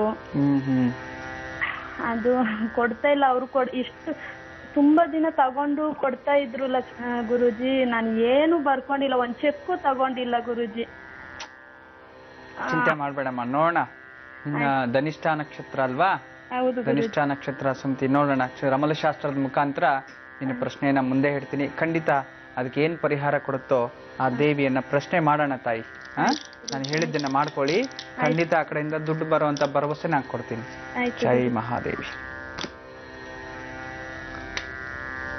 ಭಗವಂತ ನಿನಗೆ ಒಳ್ಳೆಯ ಒಂದು ಪರಿಹಾರವನ್ನೇ ತೋರಿಸಿದೆ ನಮ್ಮ. ಚಿಂತೆನೇ ಮಾಡಬೇಡ, ಅದು ಬಂದಿದೆ ಅಂತಾನೆ ತಿಳ್ಕೊ. ದುಡ್ಡು ಬಂದಿದೆ, ನನಗೆ ಬಂತು, ಗುರುಗಳ ಆಶೀರ್ವಾದ ಸಿಕ್ತು, ಬಂದಿದೆ ಅಂತ. ಯಾರಿಗೋ ಕೊಟ್ಟಿರ್ತೀರಿ, ಪರಧರ್ಮದವ್ರಿಗೆ ಕೊಟ್ಬಿಟ್ಟಿದ್ರಿ. ಸ್ನೇಹ ಬೆಳೆಸಿ, ತೊಂದರೆ ಇಲ್ಲ. ಆದರೆ ಈ ರೀತಿ ವಂಚನೆಕಾರರು ಕೆಲವ್ರು ಇರ್ತಾರೆ, ನಮ್ಮ ಜೊತೆನೇ ಇರ್ತಾರೆ. ಅವ್ರ ಕಷ್ಟಕ್ಕೆ ಹಿಂಗೆ ಮಾಡ್ತಾರೋ, ನಿಮ್ಮ ಟೈಮ್ ಕೆಟ್ಟಿರೋದಕ್ಕೆ ಹಿಂಗೆ ಮಾಡ್ತಾರೋ, ಆ ಭಗವಂತನಿಗೆ ಗೊತ್ತಾಗಬೇಕು, ಮತ್ತು ನಿಮ್ಮ ಮಾನಸಿಕ ಸ್ಥಿತಿ ಗೊತ್ತಾಗಬೇಕು. ಜೀವನದಲ್ಲಿ ಯಾರನ್ನ ನಂಬಬೇಕು, ಯಾರನ್ನ ನಂಬಬಾರ್ದು ಅನ್ನೋದು ತಿಳ್ಕೊಬೇಕು ಮೊದಲು. ಎಷ್ಟೋ ಜನ ಇದ್ದಾರೆ ಪ್ರಪಂಚದಲ್ಲಿ. ದೊಡ್ಡವರು ಹೇಳ್ತಾರೆ, ಮೋಸ ಹೋಗೋರು ಇರೋ ತನಕ ಮೋಸ ಮಾಡೋರು ಹುಟ್ಟತಾನೇ ಇರ್ತಾರಂತೆ. ಅವ್ರು ಮೋಸ ಮಾಡೋಕ್ಕೂ ಮಾಡ್ತಾ ಇರ್ತಾರೆ, ನೀವು ಮಾಡಿಸ್ಕೊಳ್ತಾನೇ ಇರ್ತೀರ. ಇನ್ನು ಮುಂದೆ ನೋಡಿ, ಹೆಣ್ಣು ಮಗಳು ನೀವು, ಅಷ್ಟೆಲ್ಲ ದುಡ್ಡು ಏನು ತಮಾಷೆ, ಎಷ್ಟು ಕಷ್ಟಪಟ್ಟು ಸಂಪಾದನೆ ಮಾಡಿದ್ರೆ ಎಲ್ಲಾದರೂ ಲಾಟ್ರಿಯಲ್ಲಿ ಹೊಡಿತಾ? ಏನೂ ಇಲ್ಲ. ವಂಶಸ್ಥರಿಂದ ಕಷ್ಟಪಟ್ಟು ಸಂಪಾದನೆ ಮಾಡಿರೋದು ಇದೆಲ್ಲ ಮನೇಲಿ ಗೊತ್ತಾದ್ರೆ ಏನಾಗುತ್ತೆ ಹೇಳಿ ಪರಿಸ್ಥಿತಿ? ಎಷ್ಟು ಜನರ ಹತ್ರ ನೀವು ದೂಷಣೆಗೆ ಒಳಗಾಗ್ಬಿಡ್ತೀರಾ. ಇನ್ನು ಮುಂದೆ ಯಾವುದೇ ಕಾರಣಕ್ಕೂ ಇಂಥ ಕೆಲಸಕ್ಕೆ ಅವ್ರೇನೇ ಕಷ್ಟ ಇರಲಿ ದಾನ ಧರ್ಮ ಅಂತ ಕೊಟ್ಬಿಡಿ, ಅಥವಾ ಸಾಲ ಅಂತ ಕೊಡ್ತೀರಾ, ಅದಕ್ಕೇನಾದರೂ ನೀವು ಶ್ಯೂರಿಟಿ ತಗೊಂಡು ಮತ್ತೊಂದೇನೋ ಮಾಡಿ. ಖಂಡಿತವಾಗ್ಲು ಸಾಲ ಕೊಡಬೇಕು, ಜೀವನದಲ್ಲಿ ಬೇರೆಯವ್ರಿಗೆ ಸಹಾಯ ಮಾಡಬೇಕು ಕಷ್ಟ ಇರೋರಿಗೆ. ಆದರೆ ಎಂಥವ್ರ ಕಷ್ಟಕ್ಕೆ ನಾವು ಕೊಡಬೇಕು ಅನ್ನೋ ತಿಳ್ಕೊಂಡು ಕೊಡಮ್ಮ. 20 ಲಕ್ಷ ಏನು ಸಣ್ಣ ವಿಚಾರನ ತಾಯಿ? ನಾನೀಗ ಈ ಒಂದು ರಮಲ್ ಶಾಸ್ತ್ರದ ಪ್ರಕಾರ ನಿನಗೆ ಪ್ರತಿ ಶನಿವಾರ ಆಲದ ಮರ ಇರುತ್ತೆ ಎಲ್ಲಾದ್ರೂ ಸುತ್ತಮುತ್ತಲು. ಈ ಮುನೇಶ್ವರ, ಕಾಟೇರಮ್ಮ, ಬ್ಯಾನಿಯಂಟ್ರಿ ಅಂತ ಹೇಳ್ತೀವಿ. ಆಲದ ಮರ ಗೊತ್ತಲ್ವಾ ನಿಮ್ಗೆ? ಗೊತ್ತು ಗುರುಜಿ. ಆ ಆಲದ ಮರ ಹತ್ರ ಹೋಗಿ ಒಂದು ನಿಂಬೆಹಣ್ಣ ತಗೊಂಡು ಹೋಗಿ, ಅಲ್ಲಿ ನಿಂಬೆಹಣ್ಣು ತಗೊಂಡೋಗಿ ಅವ್ರ ಹೆಸರು ಹೇಳಿ, ನನಗೆ ಇವ್ರು ದುಡ್ಡು ಕೊಡ್ಬೇಕು, ಇವ್ರು ಬೇಗ ವಾಪಸ್ ಕೊಟ್ಬಿಡ್ಲಿ ಅಂತ ಹೇಳಿ ನೆನ್ಸ್ಕೊಂಡು ಅದನ್ನ ಸೆಂಟ್ರ್ ಕಟ್ ಮಾಡ್ಬೇಕು. ಅದನ್ನ ಉಲ್ಟಾ ಮಾಡಿ ಅದ್ರಲ್ಲಿ ಎಳ್ಳೆಣ್ಣೆ ಹಾಕಿ ದೀಪ ಹಚ್ಬಿಟ್ಟು ಬನ್ನಿ ಅಲ್ಲಿ. ಈ ರೀತಿ 16 ಶನಿವಾರ ಮಾಡ್ಬೇಕು. ಮತ್ತೆ ಅಮಾವಾಸ್ಯೆ ದಿವಸ ಒಂದು ಕಪ್ಪು ಬಟ್ಟೆಯಲ್ಲಿ 3 ನಿಂಬೆ ಹಣ್ಣು, 1 ಇಡಿ ಉಪ್ಪನ್ನ ಹಾಕಿ ಅದನ್ನ ಗಂಟು ಕಟ್ಟಿ ಆ ಮರದ ಹತ್ರ ಇಟ್ಬಿಟ್ಟು ಬರೋದು, ನನಗೆ ಬೇಗ ದುಡ್ಡು ವಾಪಸ್ ಬರ್ಲಿ ಅಂತ. ಇದನ್ನ ಒಂದು 3 ತಿಂಗಳ ಕಾಲ ಮಾಡಿ, ಮತ್ತೆ ಇದನ್ನ 16 ವಾರ ಮಾಡಿ. ಅಷ್ಟ್ರ ಒಳಗಡೆ ಅವ್ರು ಮೆಸೇಜ್ ಆದ್ರೂ ಮಾಡ್ತಾರೆ, ಫೋನ್ ಆದ್ರೂ ಮಾಡಿ ನಿಂಗೆ ಕೊಡ್ತೀನಿ ಅಂತಾರೆ. ಆಗ ನೀವು ಕರೆಕ್ಟಾಗಿ ಮಾತುಕತೆ ಮಾಡ್ಕೊಂಡು ಅವ್ರ ಹತ್ರ ಏನ್ ಶ್ಯೂರಿಟಿ ಬೇಕೋ ಅದು ಬರ್ಸ್ಕೊಂಡು ನಿಧಾನಕ್ಕೆ ದುಡ್ಡು ತಗೊಳ್ಳಿ. ಸರಿನಾ? ಒಳ್ಳೇದಾಗ್ಲಿ ಅಮ್ಮ. ನಮಸ್ತೆ ಗುರುಜಿ. ಈಗ ಒಂದು ಪತ್ರವನ್ನ ನೋಡೋಣ. ಸಿದ್ದಮ್ಮ ಅವರು ಪತ್ರವನ್ನ ಬರೆದಿದ್ದಾರೆ. ಗುರುಜಿ, ಪೂಜ್ಯ ಗುರುಗಳಾದ ದೇವಿಶ್ರೀ ಗುರುಜಿ ಅವರಿಗೆ ಕೋಟಿ ಕೋಟಿ ನಮಸ್ಕಾರಗಳು ಅಂತ ಹೇಳ್ತಿದ್ದಾರೆ. ಮಗನ ಬಗ್ಗೆ ಕೇಳಬೇಕಿತ್ತು ಗುರುಜಿ. ಅವನ ಹುಟ್ಟಿದ ದಿನಾಂಕ 18/12/85 ಬುಧವಾರ ಬೆಳಗಿನ ಜಾವ 4:36 ಅಂತ ಹೇಳಿದ್ದಾರೆ. ಶತಭಿಷ ನಕ್ಷತ್ರ ಗುರುಜಿ ಅಂತ ತಿಳಿಸಿದ್ದಾರೆ. ಕೆಲಸದಲ್ಲಿ ತುಂಬಾ ತೊಂದರೆ ಆಗ್ತಾ ಇದೆ ಗುರುಜಿ. ವಿದೇಶಕ್ಕೆ ಹೋಗೋದಕ್ಕೆ ಎಲ್ಲಾ ರೆಡಿಯಾಗಿ ಹೋಗೋ ಸಮಯದಲ್ಲಿ ಯಾರಾದ್ರೂ ಆಫೀಸ್ ನಲ್ಲಿ ತೊಂದರೆ ಕೊಟ್ಟು ಅವನ ಬದಲು ಬೇರೊಬ್ರು ಹೋಗ್ತಾ ಇದ್ದಾರೆ. ಈ ತರ 2-3 ಸಲ ಆಗಿದೆ ಗುರುಜಿ. ತುಂಬಾ ಮನಸ್ಸನ್ನ ನೊಂದ್ಕೊಂಡ್ಬಿಟ್ಟಿದ್ದಾನೆ ಮಗು. ಏನ್ ಮಾಡೋದು ತೋಚೋದೇ ಇಲ್ಲ. ಮನೆಯಲ್ಲಿ ಇದರಿಂದ ನೆಮ್ಮದಿ ಅನ್ನೋದಿಲ್ಲ. ಕೋಪ ಮಾಡ್ಕೋತಾನೆ, ಸಿಡುಕ್ತಾನೆ. ವಿದೇಶಕ್ಕೆ ಹೋಗಿ ಸಂಪಾದನೆ ಮಾಡ್ಕೊಂಡ್ ಬರ್ತೀನಿ ಅನ್ನುವಂತ ಭರವಸೆಯಿಂದ ಈಗ ಆಲ್ರೆಡಿ ಸಾಲ ಮಾಡಿ ಮನೆ ಕಟ್ಬಿಟ್ಟಿದ್ದಾನೆ. ಇವನು ಮತ್ತೆ ವಿದೇಶಕ್ಕೆ ಹೋಗ್ತಾನ? ಇವನ್ಗೆ ಆ ಚಾನ್ಸ್ ಸಿಗತ್ತಾ? ಏನಾದ್ರೂ ಒಂದು ಅನುಷ್ಠಾನ ಇದ್ರೆ ತಿಳಿಸಿ ಗುರುಜಿ. ಈಗ ನಾವು ಸಂಕಷ್ಟಕ್ಕೆ ಸಿಗಾಕೊಂಡಿದೀವಿ ಅಂತ ಹೇಳ್ತಿದ್ದಾರೆ ಗುರುಜಿ. ಜೊತೆಗೆ ಒಂದು ಫೋಟೋನ ಕೂಡ ಕಳಿಸಿದ್ದಾರೆ. ಹೆಸರು ತಿಳಿಸಿಲ್ಲ ಗುರುಜಿ. ಸರಿ, ಚಿಂತೆ ಮಾಡಬೇಡಿ. ನಕ್ಷತ್ರ ಅಂತ ಹೇಳಿ. ಶತಭಿಷ ನಕ್ಷತ್ರ, ಕುಂಭರಾಶಿ. ಇವನ ತೇಜಸ್ಸು, ಹಣೆ ಮೇಲೆ ಇರತಕ್ಕಂಥ ವರ್ಚಸ್ಸು, ತುಂಬಾ ವಿಶೇಷವಾದ ಜ್ಞಾನ, ತುಂಬಾ ಬುದ್ಧಿವಂತ, ಒಳ್ಳೆ ಹುಡುಗ. ಕೆಟ್ಟದ್ಯಾವುದು ಒಳ್ಳೇದ್ಯಾವುದು ಅಂತ ಯೋಚನೆ ಮಾಡದೇ ಇರತಕ್ಕಂಥ ಒಂದು ವಿಶೇಷವಾದ ವ್ಯಕ್ತಿ. ಇಂಥ ಮಗ ಹುಟ್ಟಬೇಕು ಅಂದ್ರೆ ನೀವು ಅದೃಷ್ಟ ಮಾಡಿರ್ಬೇಕು. ಈ ವಯಸ್ಸಿಗೆ ಬೇಕಾದಷ್ಟು ಜವಾಬ್ದಾರಿ ತಗೊಂಡಿದ್ದಾನಮ್ಮ ನಿಮ್ಮ ಮಗ. ನಿಜವಾಗ್ಲೂ ನಿಮ್ಗೆ ದೊಡ್ಡವರು ಹೇಳ್ತಾರೆ, ತಂದೆ ತಾಯಿ ಏನು ಪುಣ್ಯ ಮಾಡಿದ್ರು ಇಂಥ ಮಕ್ಕಳು ಹುಟ್ಟಿದ್ರು ಅಂತ. ನಿಜವಾಗ್ಲೂ ನೀವು ಪುಣ್ಯವಂತರು, ನೀವು ಭಾಗ್ಯವಂತರೆ. ಆದರೆ ಇವನ ಒಂದು ಜಾತಕದಲ್ಲಿ ಶನಿ ಉಚ್ಚ ಸ್ಥಾನದಲ್ಲಿದ್ದಾನೆ, ರಾಹು ಕೇತು ಉಚ್ಚ ಸ್ಥಾನದಲ್ಲಿದ್ದಾನೆ. ರಾಹು 12ನೇ ಮನೆ ಇರತಕ್ಕಂಥದ್ದು ಅಂತಂದ್ರೆ ಖಂಡಿತವಾಗ್ಲೂ ವಿದೇಶಿಗೆ ಹೋಗೋ ಯೋಗ ಇವನ್ ಜಾತಕದಲ್ಲಿ ಇದೆ. ಆದ್ರೆ ಅಡ್ಡಿ ಆತಂಕಗಳು ಯಾಕೆ ಬರ್ತಿದೆ? ಜಾತಕದಲ್ಲಿ ಬುಧ ವಕ್ರ ಸ್ಥಾನದಲ್ಲಿದ್ದಾನೆ. ಏನು ಅವಶ್ಯಕತೆನೇ ಇಲ್ಲ, ಚಿಂತೆ ಮಾಡೋದೇ ಬೇಕಾಗಿಲ್ಲ. ರಮಲ ಶಾಸ್ತ್ರದ ಮುಖಾಂತರ ಪರಿಹಾರ ಕೊಡ್ತೀನಿ, ಅದನ್ನ ನೋಡ್ಕೊಳ್ಳಿ. ಖಂಡಿತವಾಗ್ಲೂ ಫೆಬ್ರವರಿ ಒಳಗಡೆ ವೀಸಾ ಅಲಾಟ್ ಆಗುತ್ತೆ. ಈ ಸಲ ಗ್ಯಾರಂಟಿ ಹೋಗ್ತೇನೆ, ಇದಂತೂ ಸತ್ಯ. ನಾನು ಹೇಳಿದ್ದನ್ನು ಮಾಡ್ಕೊಳ್ಳಿ, ಖಂಡಿತ ಒಳ್ಳೇದೇ ಆಗತ್ತೆ. 6ನೇ ಸ್ನಾನ. ಒಂದು ಮಧ್ಯದ ಬೆರಳಿಗೆ ರಾಹುವಿನ ಉಂಗರವನ್ನ ಧಾರಣೆ ಮಾಡುವಂಥದ್ದು, ಬೆಳ್ಳಿನಲ್ಲಿ ಗಾರ್ನೆಟ್ ಅಥವಾ ಗೋಮೇದಕ ಅಂತ ಹೇಳ್ತೀವಿ. ಈ ಗೋಮೇದಕವನ್ನ ಒಂದು ಬೆಳ್ಳಿಯಲ್ಲಿ ಮಾಡಿಸಿ ಅದನ್ನ ಶನಿವಾರನೇ ಧಾರಣೆ ಮಾಡ್ಕೋಬೇಕು. ಅದನ್ನ ಧಾರಣೆ ಮಾಡೋದ್ರಿಂದ ರಾಹುವಿನ ದೃಷ್ಟಿ ಇದ್ದಾಗ ಸಮುದ್ರವನ್ನ ದಾಟೋ ಯೋಗ ಬರುತ್ತೆ ಅಂತ. ಅಲ್ಲಿ ಸ್ಥಿರವಾಗಿ ಉಳ್ಕೊಳ್ಳೋಂಥ ಯೋಗಗಳು ಜಾಸ್ತಿ ಇರ್ತಕ್ಕಂಥದ್ದು. ಎರಡನೇದಾಗಿ ಇದೆಲ್ಲ ಆದ ನಂತರ ಇದನ್ನ ಹಾಕೊಂಡು ಪ್ರತಿ ಶನಿವಾರ ಮಹಾವಿಷ್ಣು ದೇವಸ್ಥಾನಕ್ಕೆ, ವಿಷ್ಣುವಿನ ದೇವಸ್ಥಾನ, ಲಕ್ಷ್ಮೀ ವೆಂಕಟೇಶ್ವರ, ಲಕ್ಷ್ಮೀನಾರಾಯಣ, ಲಕ್ಷ್ಮೀ ಪದ್ಮಾವತಿ, ಯಾವುದಾದ್ರೂ ಸರಿ, ಆ ದೇವಸ್ಥಾನಕ್ಕೆ ಹೋಗಿ ಒಂದು ತುಳಸಿ ಮಾಲೆಯನ್ನ ಕೊಟ್ಟು ಅರ್ಚನೆಯನ್ನ ಮಾಡಿಸ್ಕೊಂಡ್ಬರುವಂಥದ್ದು. ಇಷ್ಟನ್ನ ಮಾಡಿ ಒಂದು 16 ವಾರ. ಇದು ಮುಗಿಯೋಷ್ಟ್ರ ಒಳಗಡೆ ನಾನು ಚಾಲೆಂಜ್ ಮಾಡಿ ಹೇಳ್ತಿದ್ದೀನಿ, ಅವರು ಹೋಗೇ ಹೋಗ್ತಾರೆ. ಇದು ಸತ್ಯ, ಇದು ನಿಜ. ಒಳ್ಳೇದಾಗ್ಲಿ ತಾಯಿ, ನಿಮಗೂ ಒಳ್ಳೇದಾಗ್ಲಿ, ನಿನ್ನ ಮಗನಿಗೂ ಒಳ್ಳೇದಾಗ್ಲಿ ತಾಯಿ. ನಮಸ್ತೆ. ವೀಕ್ಷಕರೇ, ಕಾಲರ್ ಒಬ್ರು ರೆಡಿ ಇದ್ದಾರೆ, ಬನ್ನಿ ಮಾತಾಡ್ಸೋಣ. ಹಲೋ ಹಲೋ ಹಲೋ, ನಮಸ್ತೆ. ನಮಸ್ತೆ ಮೇಡಮ್. ನಮಸ್ತೆ ಅಮ್ಮ, ಹೇಳಿ ನಿಮ್ಮ ಹೆಸರನ್ನ ತಿಳಿಸಿ. ನನ್ನ ಹೆಸರು ಕಮಲಾ ಅಂತ. ಕಮಲಾ ಅವರು, ಹೇಳಿಮ್ಮ, ಎಲ್ಲಿಂದ ಕಾಲ್ ಮಾಡ್ತಿರೋದು ನೀವು? SR ನಗರ. ಸರಿ, ಯಾರ ಬಗ್ಗೆ ಕೇಳ್ಬೇಕಿತ್ತು? ನಮ್ ಬಗ್ಗೆನೇ ಕೇಳ್ಬೇಕಾಯ್ತು ಮೇಡಮ್. ಡೇಟ್ ಆಫ್ ಬರ್ತ್ ಹೇಳಿಮ್ಮ. ಡೇಟ್ ಆಫ್ ಬರ್ತ್ ಗೊತ್ತಿಲ್ಲ, ಈ ಮದುವೆ ಆಗಿದ್ದ ದಿನಾಂಕ ಗೊತ್ತು ಮೇಡಮ್. ಸರಿ, ಹೇಳಿ. 27 27 2 97. 97. ಮುಹೂರ್ತದ ಸಮಯ ತಿಳಿದಿದ್ಯಾ ಕಮಲಾ ಅವ್ರೆ? ಮುಹೂರ್ತ ಸಮಯ ಗೊತ್ತಿಲ್ಲ ಮೇಡಮ್. ಪರವಾಗಿಲ್ಲಮ್ಮ, ಗುರೂಜಿ ಅವರಿದ್ದಾರೆ, ನಿಮ್ಮ ಪ್ರಶ್ನೆ ಕೇಳಿ. ನಮಸ್ತೆ ಅಮ್ಮ. ನಮಸ್ತೆ ಸ್ವಾಮಿ. ಹೇಳಿಮ್ಮ. ಕಮಲಾ, ಎಲ್ಲಿಂದ ಕರೆ ಮಾಡಿರೋದು? SR ನಗರದಿಂದ ಸ್ವಾಮಿ. SR ನಗರ. ಎಷ್ಟು ವರ್ಷ ಆಯ್ತು ಮದುವೆ ಆಗಿ? ಮದುವೆ ಆಗಿ ಈಗ 15 ವರ್ಷ ಆಯ್ತು ಸ್ವಾಮಿ. ಕುಟುಂಬ ಜೀವನದಲ್ಲಿ ನೆಮ್ಮದಿ ಇಲ್ಲ? ಇಲ್ಲ ಸ್ವಾಮಿ. ತುಂಬಾ ಕಷ್ಟ, ಜವಾಬ್ದಾರಿ ಅಂತ ಜೀವನ ಮಾಡ್ತಿದ್ಯಾ ತಾಯಿ? ನಿನ್ನ ಸ್ವರ ತರಂಗದಲ್ಲೇ ಗೊತ್ತಾಗ್ತಿದೆ. ಬದುಕ್ಬೇಕು, ಜೀವನ ಮಾಡ್ಬೇಕು, ಸಂಸಾರ ನಡೆಸ್ಬೇಕು ಅಂತ ನಡೆಸ್ತಿದ್ಯಾ.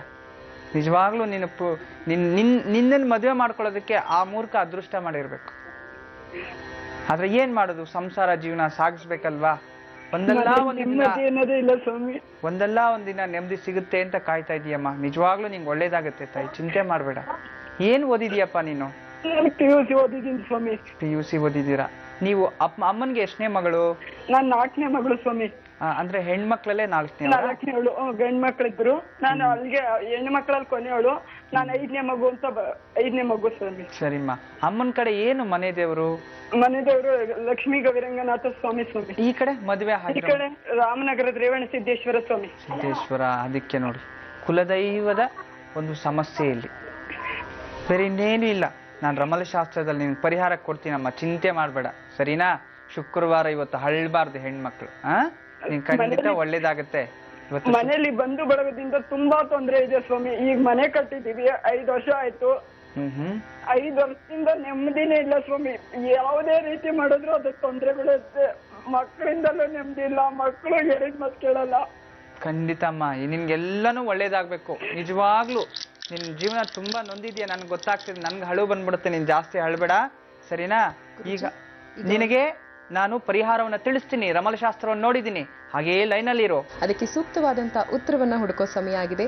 ಬನ್ನಿ ನೋಡೋಣ ಯಾವ ರೀತಿಯಾದಂತ ಪರಿಹಾರವನ್ನ ಮಾಡ್ಕೊಂಡ್ರೆ ಅವರ ಕಷ್ಟಕ್ಕೆ ಸ್ಪಂದನೆ ಸಿಗುತ್ತೆ ಅನ್ನೋದನ್ನ. ಗುರುಜಿ, ಏನ್ ಹೇಳ್ತೀರಾ ಅವರಿಗೆ? ಖಂಡಿತಮ್ಮ. ಕಮಲ ಪಾಪ 5 ವರ್ಷ ತುಂಬಾ ನೊಂದ್ಬಿಟ್ಟಿದೆ, ತುಂಬಾ ಮನ್ಸು, ನನಗೂ ಬೇಜಾರಾಯ್ತು. ಖಂಡಿತ ನಿನ್ನ ಜೀವನದಲ್ಲಿ ಉತ್ತಮ ದಿನಗಳು ಇವತ್ತಿಂದನೇ ಪ್ರಾರಂಭ ಆಯ್ತು ಅಂತ ಹೇಳ್ಕೊ. ಧನಿಷ್ಠ ನಕ್ಷತ್ರದಲ್ಲಿ ಹುಟ್ಟಿದ್ಯಾ, ತುಂಬಾ ಕುಂಭರಾಶಿ. ಇವೆಲ್ಲವೂ ನೋಡ್ತಿದ್ರೆ ಏನಾಗ್ತಿದೆ, ಜೀವನದಲ್ಲಿ ಈ ಅವಮಾನಗಳು ಸಹಿಸೋದು ಬೇಡ, ಆತ್ಮಹತ್ಯೆ ಮಾಡ್ಕೊಂಬಿಡೋಣ ಎಲ್ಲಾದ್ರೂ. ಇವೆಲ್ಲವೂ ಹೆಣ್ಮಕ್ಳಿಗೆ ಸಹಜ. ಆದ್ರೆ ಅವೆಲ್ಲವನ್ನ ಇಟ್ಕೊಂಡು ಜೀವನ ಮಾಡ್ತೀವಲ್ಲ, ಅದು ಹೆಣ್ಮಕ್ಳಲ್ಲಿರ್ತಕ್ಕಂತಹ ಒಂದು ಗೌರವ ತರುವಂಥದ್ದು. ನಿಜವಾಗ್ಲೂ ನಿನಗೆ ಆ ಹೆಮ್ಮೆ ನಿನ್ನಲ್ಲಿದೆ, ಆ ಹಿರಿಮೆ ನಿನ್ನಲ್ಲಿದೆ. ಆ ಭಗವಂತ ನಿನ್ಗೆ ಇವತ್ತಲ್ಲ ನಾಳೆ ಒಳ್ಳೇದು ಮಾಡೇ ಮಾಡ್ತಾನೆ, ಇದು ಸತ್ಯ. ಆದ್ರೆ ಈ ರಮಲಶಾಸ್ತ್ರದ ಮುಖಾಂತರ ಈ ದಿನ ನನ್ನ ಮುಖೇನ ನಿನ್ಗೆ ಆಶೀರ್ವಾದನೂ ಸಿಗುತ್ತೆ, ಎರಡನೇದಾಗಿ ಪರಿಹಾರನೂ ತಿಳಿಸ್ತಿದ್ದೀನಿ. ದಾಂಪತ್ಯ ಜೀವನದಲ್ಲಿ ಮತ್ತು ಕುಲದೈವದಲ್ಲಿ ಇವೆರಡು ಸ್ವಲ್ಪ ವ್ಯತ್ಯಾಸ ಆಗಿದೆ ನನಗೆ. ನಿಮ್ಮ ಮನೆ ದೇವರೇ ಬೇರೆ, ಇವ್ರ ಮನೆ ದೇವರೇ ಬೇರೆ. ಆದ್ರಿಂದ ಪ್ರತಿ ಸೋಮವಾರ ಬೆಳಗ್ಗೆ 7 ಗಂಟೆಯಿಂದ 7:30 9 ಗಂಟೆ ರಾಹುಕಾಲ ಇರುತ್ತೆ. ಈ ಸಮಯದಲ್ಲಿ ಶಿವನಿಗೆ ಪ್ರತಿ ಸೋಮವಾರ ಬಿಲ್ವ ಪತ್ರೆಯನ್ನು ಇಡುವಂಥದ್ದು, ಬಿಲ್ವಾರ್ಚನೆಯನ್ನ ನಿಮ್ಮ ಕೈಯಿಂದ ಮಾಡುವಂಥದ್ದು. ಸಣ್ಣ ಒಂದು ಪುಟ್ಟ ಲಿಂಗ ಮನೇಲಿ ಇಟ್ಕೊಳ್ಳಿ, ಅದಕ್ಕೆ ಮೇಲೆ ಎಡೆ ಇರ್ಬೇಕು ಸರ್ಪದ ಅಂತದ್ದು ಇಟ್ಕೊಳ್ಳಿ, ಅದಕ್ಕೆ ಬಿಲ್ವಾರ್ಚನೆ ಮಾಡಿ. ಪ್ರತಿ ಬುಧವಾರ ವಿಷ್ಣುವಿಗೆ ತುಳಸಿ ಮಾಲೆ ತಗೊಂಡೋಗಿ ಕೊಡುವಂಥದ್ದು. ಇವೆರಡನ್ನೂ ನೀನು ಮಾಡಬೇಕು ಒಂದು 16 ವಾರಗಳ ಕಾಲ.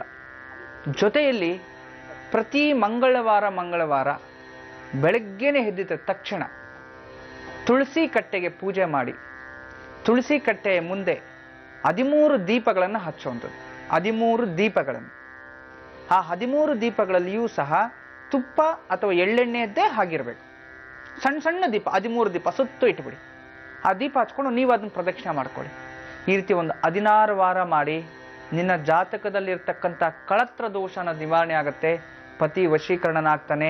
ಎರಡನೇದಾಗಿ ನಿಮ್ಮ ಕುಟುಂಬದವರಿಗೆ ಯಾರ್ಯಾರು ದೂಷಣೆ ಮಾಡಿದ್ರು, ಯಾರ್ಯಾರು ಬೈತಿದ್ದಾರೆ, ಅವರೆಲ್ಲರೂ ನಿನ್ನ ಕಡೆಗೆ ಬರ್ತಾರೆ.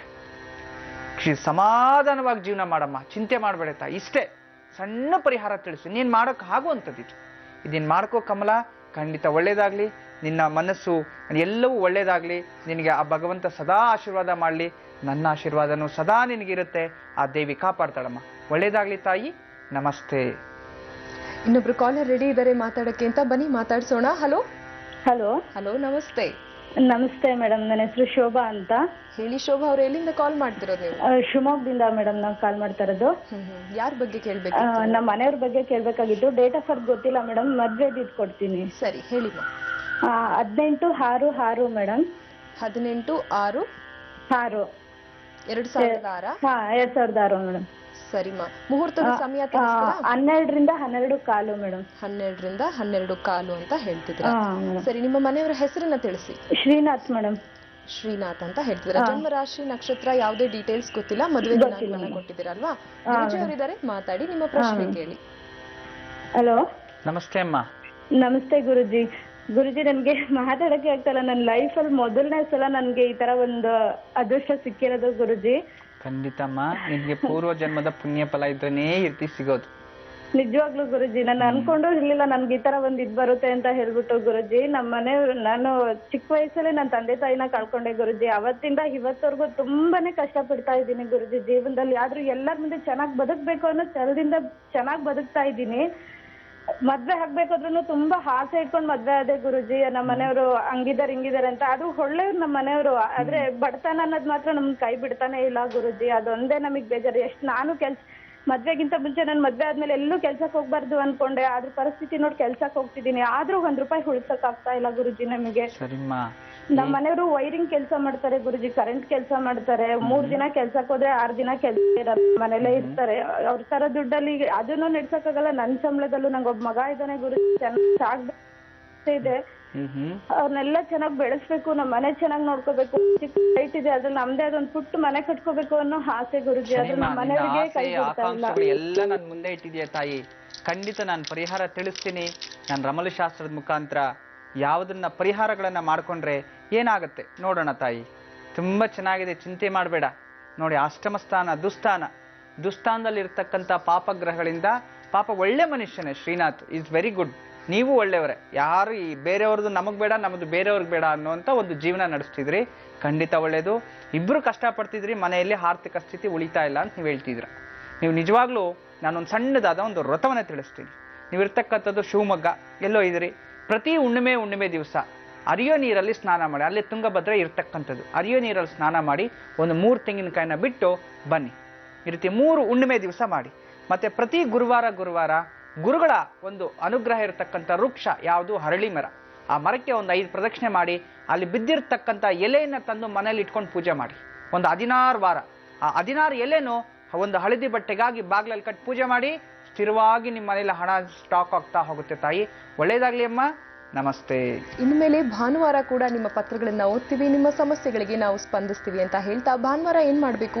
ತಪ್ಪದೆ ಪ್ರತಿ ಭಾನುವಾರ ಬೆಳಗ್ಗೆ ಸರಿಯಾಗಿ 7 ಗಂಟೆಯಿಂದ 8 ಗಂಟೆವರೆಗೂ ನೀವು ವೀಕ್ಷಿಸಬೇಕು ನಮ್ಮ ಓಂಕಾರ ಕಾರ್ಯಕ್ರಮವನ್ನ. ನೀವು ಬರೆದಿರುವಂತ ಅಥವಾ ನೀವು ಮುಂದಿಟ್ಟಿರುವಂತ ಪ್ರತಿಯೊಂದು ಪ್ರಶ್ನೆಗೂ ಕೂಡ ಗುರುಜಿ ಅವರು ರಮಲಶಾಸ್ತ್ರ, ತೇಜೋಮಂದಿ, ಸ್ವರಶಾಸ್ತ್ರದಿಂದ ಸಾಕಷ್ಟು ವಿಷಯಗಳನ್ನ ತಿಳಿಸ್ಕೊಡ್ತಾರೆ. ನಿಮ್ಮ ಎಲ್ಲಾ ಸಮಸ್ಯೆಗಳಿಗೂ ಕೂಡ ಸ್ಪಂದಿಸ್ತಾರೆ ಅಂತ ಹೇಳ್ತಾ, ಈಗ ಇನ್ನಷ್ಟು ಪತ್ರಗಳು ಬಂದಿದೆ, ಪತ್ರಗಳನ್ನ ನೋಡೋಣ. ಯಾರು ಬರೆದಿದ್ದಾರೆ, ಅವರ ಸಮಸ್ಯೆ ಏನು, ಗುರುಗಳು ಹೇಗೆ ಸ್ಪಂದಿಸ್ತಾರೆ ಅನ್ನೋದನ್ನ ತಿಳ್ಕೊಳ್ಳೋಣ. ಗುರುಜಿ, ಈಗ ಬಂದಿರುವಂತಹ ಪತ್ರ ದಾವಣಗೆರೆಯಿಂದ ಬಂದಿದೆ. ಸುನೀತಾ ಹಾಗೂ ರಾಜು ದಂಪತಿಗಳು ಕಳಿಸಿದ್ದಾರೆ. ನಮ್ಮ ಮನೆಯವರ ಹೆಸರು ರಾಜು, ಕುಂಭರಾಶಿ ಅಂತ ತಿಳಿಸಿದ್ದಾರೆ ಗುರುಜಿ. ಸುನೀತಾ ಅವರ ಜನ್ಮ ದಿನಾಂಕವನ್ನ ತಿಳಿಸಿದ್ದಾರೆ 6/4/87ನೇ ಇಸ್ವಿ. ಮದುವೆಯಾಗಿ 5 ವರ್ಷಗಳು ಆಯ್ತು ಗುರುಜಿ, ನಮಗೆ ಮಕ್ಕಳಾಗಿಲ್ಲ, ಏನಾದ್ರೂ ಒಂದು ಚಿಕ್ಕ ಪರಿಹಾರವನ್ನ ಸೂಚಿಸಿ ಅಂತ ಕೇಳ್ತಾ ಇದ್ದಾರೆ. ಖಂಡಿತ ಶೀಘ್ರವಾಗಿ ನಿಮ್ಗೆ ಪುತ್ರ ಪ್ರಾಪ್ತಿರಸ್ತು, ಆಶೀರ್ವಾದನೂ ಮಾಡ್ತೀನಿ. ನಾನು ಹೇಳಬೇಕು ಅಂದರೆ ಇತ್ತೀಚಿನ ದಿನಗಳಲ್ಲಿ ತುಂಬ ಮಕ್ಕಳ ಸಮಸ್ಯೆ. ಎಷ್ಟೋ ಜನಕ್ಕೆ ಪಾಪ ಮದುವೆ ಆಗಿರ್ತಾರೆ, ಏನೋ ಪ್ಲ್ಯಾನ್ ಮಾಡ್ಕೊಂಡಿದ್ದಾರೆ, ಮನೆ ಮಾಡಿಕೊಂಡು ಅಥವಾ ಕೆಲಸ ಸಿಕ್ಕಿದ ಮೇಲೂ ಅಥವಾ ಗಂಡ ಫಾರಿನ್ಗೆ ಹೋದ್ಮೇಲೂ ಈ ರೀತಿ ಏನೋ ಪೋಸ್ಟ್ಪೋನ್ ಮಾಡ್ಕೊಂಡಿರ್ತಾರೆ. ಆದರೆ ಮತ್ತೆ ಮಕ್ಕಳಾಗೋದೇ ಇಲ್ಲ. ಎಷ್ಟೋ ಜನಕ್ಕೆ ಆ ರೀತಿ. ನಿಜವಾಗ್ಲೂ ಭಗವಂತ ನಮಗೆ ಯಾವತ್ತು ಫಲ ಕೊಡ್ತಾನೆ ಅವತ್ತು ನಾವು ತಗೋಬೇಕು. ಅದನ್ನ ಕಿತ್ಕೊಳ್ಳೋದಾಗ್ಲಿ ಅಥವಾ ಮುಂದೂಡೋದಾಗ್ಲಿ ಅದು ಮಾಡ್ಕೋಬಾರ್ದು. ಮಹಾಪಾತಕನೇ ಅದು. ಈಗ ನೋಡಿ ಎಷ್ಟು ಕಷ್ಟ ಅನುಭವಿಸ್ಬೇಕು. ನೀವೇ ಅಂತಲ್ಲ, ಈ ಬೇರೆ ಎಲ್ಲರಿಗೂ ಇದು ಅನ್ವಯಿಸೋ ಥರ ನಾನು ಜನರಲ್ ಆಗಿ ಹೇಳ್ತಿದ್ದೀನಿ. ಸುನೀತಾ, ನೋಡೋಣಮ್ಮ. ನಾನು ರಮಲ ಶಾಸ್ತ್ರದಲ್ಲಿ ನೀನು ಪ್ರಶ್ನೆ ಹಾಕ್ತೀನಿ. ಅದು ಎಷ್ಟು ದಿನದಲ್ಲಿ ಮಗು ಆಗುತ್ತೆ, ಏನು ಶಾಪ ಇದೆ ಅನ್ನೋದು ನಿನ್ನ ಜಾತಕದಲ್ಲಿ ನೋಡೋಣ ತಾಯಿ. ತೃತೀಯ ಸ್ಥಾನ, ಗುರುವಿನ ಸ್ಥಾನ ಅಂದ್ರೆ ಗುರು ಅಂದ್ರೆ ಪುತ್ರಕಾರಕ. ನಿನ್ನ ಜಾತಕದಲ್ಲಿ ಪಂಚಮಾಧಿಪತಿ ಬುಧ, ಆ ಬುಧ 6ನೇ ಮನೆಯಲ್ಲಿ ಇರತಕ್ಕಂಥದ್ದು. ಗುರು ಬಂದು ದುಸ್ಥಾನದಲ್ಲಿ ಸ್ವಕ್ಷೇತ್ರದಲ್ಲೇ ಇರತಕ್ಕಂಥದ್ದು. ಶನಿ ಇರತಕ್ಕಂಥದ್ದು. ಇಲ್ಲಿ ಏನಾಗ್ತಿದೆ, ಶನಿ ಉಚ್ಚ ಸ್ಥಾನದಲ್ಲಿ ಇದ್ದಾನೆ, ಜೊತೆಯಲ್ಲಿ ಬುಧ ಇದ್ದಾನೆ. ಇನ್ನು ದುಸ್ಥಾನದಲ್ಲಿ ವಿಶೇಷವಾಗಿ ಇವನು ಕೂತಿದ್ದಾನೆ, ಗುರು ಸ್ವಕ್ಷೇತ್ರದಲ್ಲಿ. ಅಂದ್ರೆ ಪುತ್ರಕಾರಕ, ಗರ್ಭಕೋಶದ ತೊಂದರೆಗಳು ಉಂಟಾಗ್ಬೋದು, ಯೂಟ್ರಸ್ ಪ್ರಾಬ್ಲಮ್ಸ್ ಬರ್ಬೋದು ಅಂತ. ಏನು ಚಿಂತೆ ಮಾಡೋ ಅವಶ್ಯಕತೆ ಇಲ್ಲ. ನೀವು ಒಂದು 9 ದಿನಗಳ ಕಾಲ ಮೊದಲು ಹುತ್ತಕ್ಕೆ ಪೂಜೆ ಮಾಡಬೇಕು. ಹುತ್ತಕ್ಕೆ ಪೂಜೆ ಮಾಡಿ ಆ ಹುತ್ತಿನಿಂದ ದಿನಕ್ಕೆ ಸ್ವಲ್ಪ ಮಣ್ಣನ್ನು ತಂದು ಹಳದಿ ಬಟ್ಟೆಯಲ್ಲಿ ಇಟ್ಕೋಬೇಕು.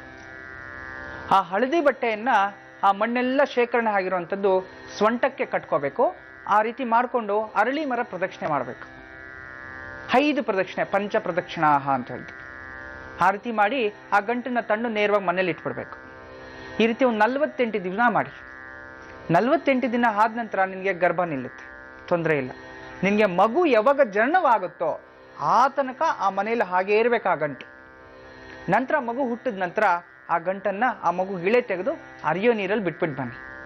ಇಷ್ಟನ್ನು ಮಾಡಿ ನಾನು ಹೇಳಿರೋ ವ್ರತ ಹಾಗೆ 3 ತಿಂಗಳಿಗೆ ಗುಡ್ ನ್ಯೂಸಲ್ಲಿ ನೀವು ನಮ್ಮನ್ನು ಬಂದು ಭೇಟಿ ಆಗ್ತೀರಾ, ಇಲ್ಲಾಂದ್ರೆ ಪತ್ರವಾಗಾದರೂ ಬರೀತೀರಾ. ತಾಯಿ ಒಳ್ಳೇದಾಗ್ಲಿ ಸುನೀತಾ, ನಮಸ್ತೆ. ಗುರುಜಿ, ಇನ್ನೊಂದು ಪತ್ರ ಕಡೂರಿನಿಂದ ಬಂದಿದೆ. ಹರ್ಷ ಅವರು ಬರಿತಾ ಇದ್ದಾರೆ ಪತ್ರವನ್ನ. ಮದುವೆ ಸಮಸ್ಯೆ ಅನ್ನೋದನ್ನ ತಿಳಿಸ್ತಾ ಇದ್ದಾರೆ. ಗುರುಜಿ, ಗುರುಗಳಿಗೆ ನನ್ನ ನಮನಗಳು ಅಂತ ಹೇಳ್ತಾ ಇದ್ದಾರೆ. ಜನ್ಮ ದಿನಾಂಕವನ್ನ ಕಳಿಸಿದರೆ 22/3/75ನೇ ಇಸವಿ, ಪುನರ್ವಸು ನಕ್ಷತ್ರ, ಮಿಥುನ ರಾಶಿ ಆಗಿರುತ್ತೆ ಅಂತ ಹೇಳ್ತಿದ್ದಾರೆ. ಒಳ್ಳೆಯ ಕುಟುಂಬದಲ್ಲಿ ನಾನು ಜನಿಸಿದ್ದು, ಸರ್ಕಾರಿ ಕೆಲಸನೂ ಇದೆ. ಆದ್ರೆ ಗುರುಜಿ, ನನಗೆ ಮದುವೆ ಯೋಗನೇ ಕೂಡ ಬರ್ತಾ ಇಲ್ಲ. ಎಲ್ಲವೂ ಚೆನ್ನಾಗಿದ್ರು, ಸ್ಥಿತಿವಂತರಾಗಿದ್ದು ಕೂಡ ಸಾಕಷ್ಟು ಪ್ರಯತ್ನ ಮಾಡ್ತಾನೆ ಇದೀವಿ. ಇಲ್ಲಿವರೆಗೂ ಸಿಕ್ಕಂತ ವಧುವಿನ ಜಾತಕಗಳು ನನ್ನ ಜಾತಕಕ್ಕೆ ತಾಳಿ ಆಗ್ತಾ ಇಲ್ಲ, ಕೂಡ್ ಬರ್ತಾ ಇಲ್ಲ ಮದುವೆ. ಇದಕ್ಕೆ ಕಾರಣ ಏನು, ಏನ್ ಪರಿಹಾರ ಮಾಡ್ಕೋಬೇಕು ಅನ್ನೋದನ್ನ ಕೇಳ್ತಿದ್ದಾರೆ ಗುರುಜಿ. ಖಂಡಿತ. ಜೊತೆಗೆ ಒಂದು ಭಾವಚಿತ್ರವನ್ನ ಕೂಡ ಕಳಿಸಿದ್ದಾರೆ.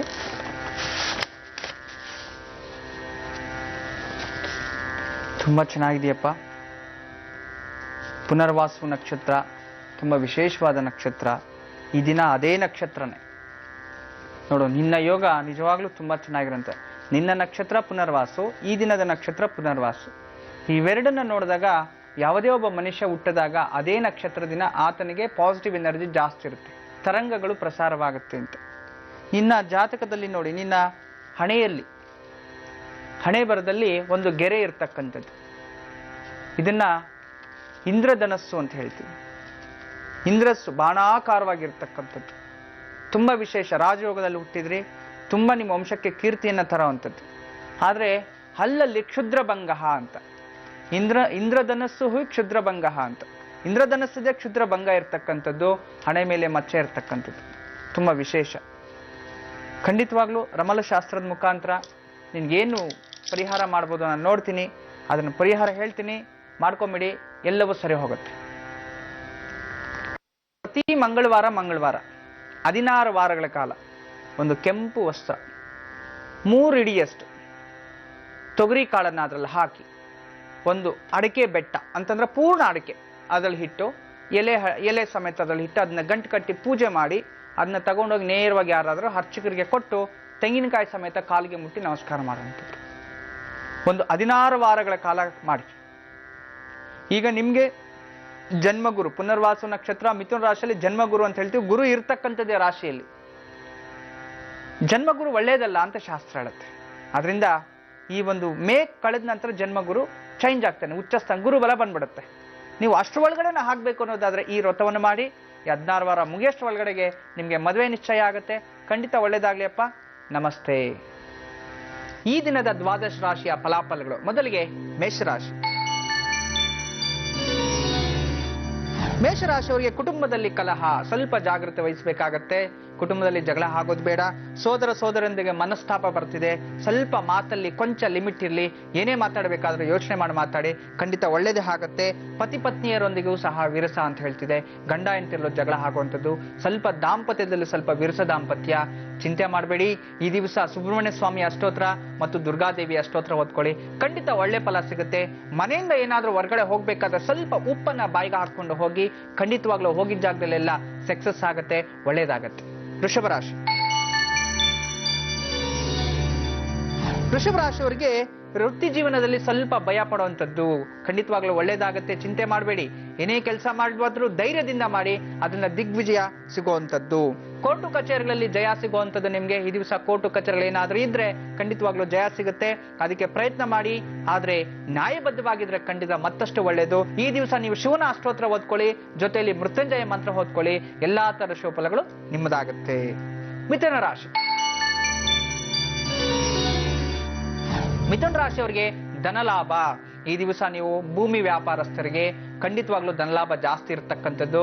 ಅಷ್ಟೇ ಅಲ್ಲ, ಷೇರು ಮಾರ್ಕೆಟ್ ಅಲ್ಲಿ ಇನ್ವೆಸ್ಟ್ಮೆಂಟ್ ಮಾಡಿರೋರಿಗೆ ಧನಲಾಭ ಜಾಸ್ತಿ ಇರುವಂತದ್ದು ತುಂಬಾ ಚೆನ್ನಾಗಿದೆ. ಮನೆಯಲ್ಲಿ ಶುಭ ವಾತಾವರಣ, ತುಂಬಾ ಚೆನ್ನಾಗಿರ್ತಕ್ಕಂಥ ವಾತಾವರಣ. ಗಂಡ ಹೆಂಡತಿಯಲ್ಲಿ ಪ್ರೀತಿ ಪ್ರೇಮ ಎಲ್ಲವೂ ಚೆನ್ನಾಗಿರುತ್ತೆ. ಮತ್ತು ಅಷ್ಟೇ ಅಲ್ಲ, ಹೊಸ ದಾಂಪತ್ಯ ಅಂತ ಹೇಳ್ತಾ ಇದೆ. ಯಾರಿಗಾದ್ರೂ ನೀವು ಈ ದಿನ ಪ್ರೀತಿ ಪ್ರೇಮದ ಬಗ್ಗೆ ಮಾತಾಡ್ಬೇಕಾದ್ರೆ ವೃಷಭ ರಾಶಿಯವರು ಮಾತಾಡಿ, ಖಂಡಿತ ಒಳ್ಳೇದಾಗತ್ತೆ. ಮಕ್ಕಳಿಗೆ ಜ್ಞಾನಾರ್ಜನೆ, ಮಕ್ಕಳಿಗೂ ತುಂಬಾ ಉತ್ತಮವಾದ ದಿವಸ. ಈ ದಿವಸ ನೀವು ಮಹಾವಿಷ್ಣುವಿಗೆ ತುಳಸಿ ಮಾಡೋಕೊಡೋದ್ರಿಂದ ಅಥವಾ ವಿಷ್ಣುವಿನ ಅಷ್ಟೋತ್ರ ಓದ್ಕೊಳ್ಳೋದ್ರಿಂದ ಎಲ್ಲಾ ತರದ ಶುಭ ಫಲಗಳು ನಿಮ್ಮದಾಗತ್ತೆ. ಕರ್ಕಾಟಕ ರಾಶಿ. ಕರ್ಕಾಟಕ ರಾಶಿಯಲ್ಲಿ ಸರ್ಕಾರಿ ಕ್ಷೇತ್ರದಲ್ಲಿ ಇರೋರಿಗೆ ಸ್ವಲ್ಪ ಕೊಂಚ ಮನಸ್ತಾಪ ಉಂಟಾಗುವಂಥದ್ದು. ಸ್ವಲ್ಪ ಜಾಗ್ರತೆ ವಹಿಸಬೇಕು. ನೀವೇನೇ ಕೆಲಸ ಮಾಡ್ಲಿ, ಕೆಲಸದ ಮೇಲೆ ನಿಗಾ ವಹಿಸಿ ಮಾಡಿ, ಖಂಡಿತ ಒಳ್ಳೇದಾಗತ್ತೆ. ಅಥವಾ ಯಾವುದೇ ಒಂದು ನಿರ್ಣಯ ತೆಗೆದುಕೊಳ್ಳೋದು ಬೇಡ. ನಾನು ಕೆಲಸ ಬಿಟ್ಟು ಹೋಗ್ತೀನಿ, ಮನೆ ಬಿಟ್ಟು ಹೋಗ್ತೀನಿ, ಅಥವಾ ಬೇರೆ ಟ್ರಾನ್ಸ್ಫರ್ ಮಾಡ್ಕೊಳ್ತೀನಿ, ಇಂಥದ್ದು ಕೆಲಸ ಮಾಡೋದು ಬೇಡ. ಅಷ್ಟೇ ಅಲ್ಲ, ಮನೆಯಲ್ಲಿ ಸ್ವಲ್ಪ ಯೋಚಿಸಿ ಮಾತಾಡಬೇಕು. ಇವತ್ತು ಸಣ್ಣ ವಿಚಾರ ದೊಡ್ಡದು ಮಾಡ್ಕೊಳ್ಳುವಂಥದ್ದು, ಗಂಡ ಹೆಂಡತಿರಲ್ಲಿ ಸ್ವಲ್ಪ ಮನಸ್ತಾಪಗಳು ಆಗುವಂಥದ್ದು, ಸ್ವಲ್ಪ ಜಾಗ್ರತೆ ವಹಿಸಿ. ಈ ದಿವಸ ವಿಶೇಷವಾಗಿ ನೀವು ಶಿವನ ಅಷ್ಟೋತ್ರ ಓದ್ಕೋಬೇಕು. ಜೊತೆಯಲ್ಲಿ ಎಲ್ಲಾದ್ರೂ ಶಿವನ ದೇವಸ್ಥಾನಕ್ಕೆ ಹೋಗಿ ಬಿಲ್ವ ಪತ್ರ ಸ್ವಲ್ಪ ಕೊಟ್ಬಿಟ್ಟು ಬಂದ್ರೆ ಎಲ್ಲಾ ತರ ಶುಭ ಫಲಗಳು ನಿಮ್ಮದಾಗತ್ತೆ. ಸಿಂಹರಾಶಿ. ಸಿಂಹರಾಶಿಯವರಿಗೆ ಧನಲಾಭ ಚೆನ್ನಾಗಿದೆ. ಯಾವುದೇ ಕೆಲಸ ಕಾರ್ಯಗಳು ಮಾಡಿದ್ರು ಸಹ ಆರ್ಥಿಕ ಸ್ಥಿತಿಯಲ್ಲಿ ಅಭಿವೃದ್ಧಿ ಅಂತ ಹೇಳ್ತಾ ಇದೆ, ತುಂಬಾ ಚೆನ್ನಾಗಿದೆ. ಉದ್ಯೋಗದಲ್ಲಿ ಅತಿ ಹೆಚ್ಚು ಪ್ರಶಂಸೆ ಸಿಗುವಂಥದ್ದು. ನೀವೇನೇ ಕೆಲಸ ಮಾಡಿದೀನು ಸಹ ಪ್ರಶಂಸೆ ಸಿಗುತ್ತೆ.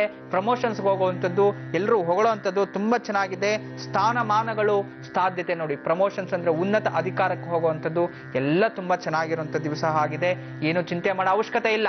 ಈ ದಿವಸ ವಿಶೇಷವಾಗಿ ನೀವು ಸೂರ್ಯನ ಅಷ್ಟೋತ್ರ ಓದ್ಕೋಬೇಕು. ಜೊತೆಲಿ ಗುರುವಿನ ಅಷ್ಟೋತ್ರ ಓದ್ಕೊಂಡ್ರೆ ನಿಮ್ಗೆ ಏನಾದ್ರೂ ಅನುಕೂಲ ಆದ್ರೆ ಒಂದು ದಾಸವಾಳದ ಹೂವನ್ನು ತಂದು ವಿಷ್ಣುವಿನ ಫೋಟೋಗೆ ಇಡೋದಾಗ್ಲಿ ಅಥವಾ ನಿಮ್ಮ ಮನೆ ದೇವರಿಗೆ ನಮಸ್ಕಾರ ಮಾಡೋದಾಗ್ಲಿ ಇಡೋದಾಗ್ಲಿ ಮಾಡಿದ್ರೆ ಎಲ್ಲಾ ತರ ಶುಭ ಫಲಗಳು ನಿಮ್ಮದಾಗುತ್ತೆ. ಕನ್ಯಾ ರಾಶಿ. ಕನ್ಯಾ ರಾಶಿಯವರಿಗೆ ಸೋದರರು ಸ್ವಲ್ಪ ಮನಸ್ತಾಪಗಳು ಉಂಟಾಗುವಂಥದ್ದು, ಸ್ವಲ್ಪ ಜಾಗ್ರತೆ ವಹಿಸಬೇಕು.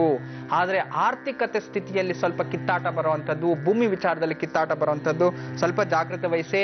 ಆದ್ರೆ ಆರೋಗ್ಯದಲ್ಲಿ ಸ್ವಲ್ಪ ಜಾಗ್ರತೆ ವಹಿಸಬೇಕು. ಚರ್ಮದ ವ್ಯಾಧಿ ನೋಡಿ, ಚರ್ಮಕ್ಕೆ ಏನಾದ್ರೂ ಸುಟ್ಟು ಗಾಯಗಳು ಮಾಡ್ಕೊಂಡ್ಬಿಡುವಂಥದ್ದು, ಹಳೆ ಸುಟ್ಟಿರ್ತಕ್ಕಂಥ ಗಾಯವನ್ನು ಕೆಟ್ಕೊಂಡು ಜಾಸ್ತಿ ಮಾಡ್ಕೊಳ್ಳುವಂಥದ್ದು, ಇಂಥದ್ದೆಲ್ಲ ಇರುತ್ತೆ. ಸ್ವಲ್ಪ ಜಾಗ್ರತೆ ವಹಿಸಬೇಕು.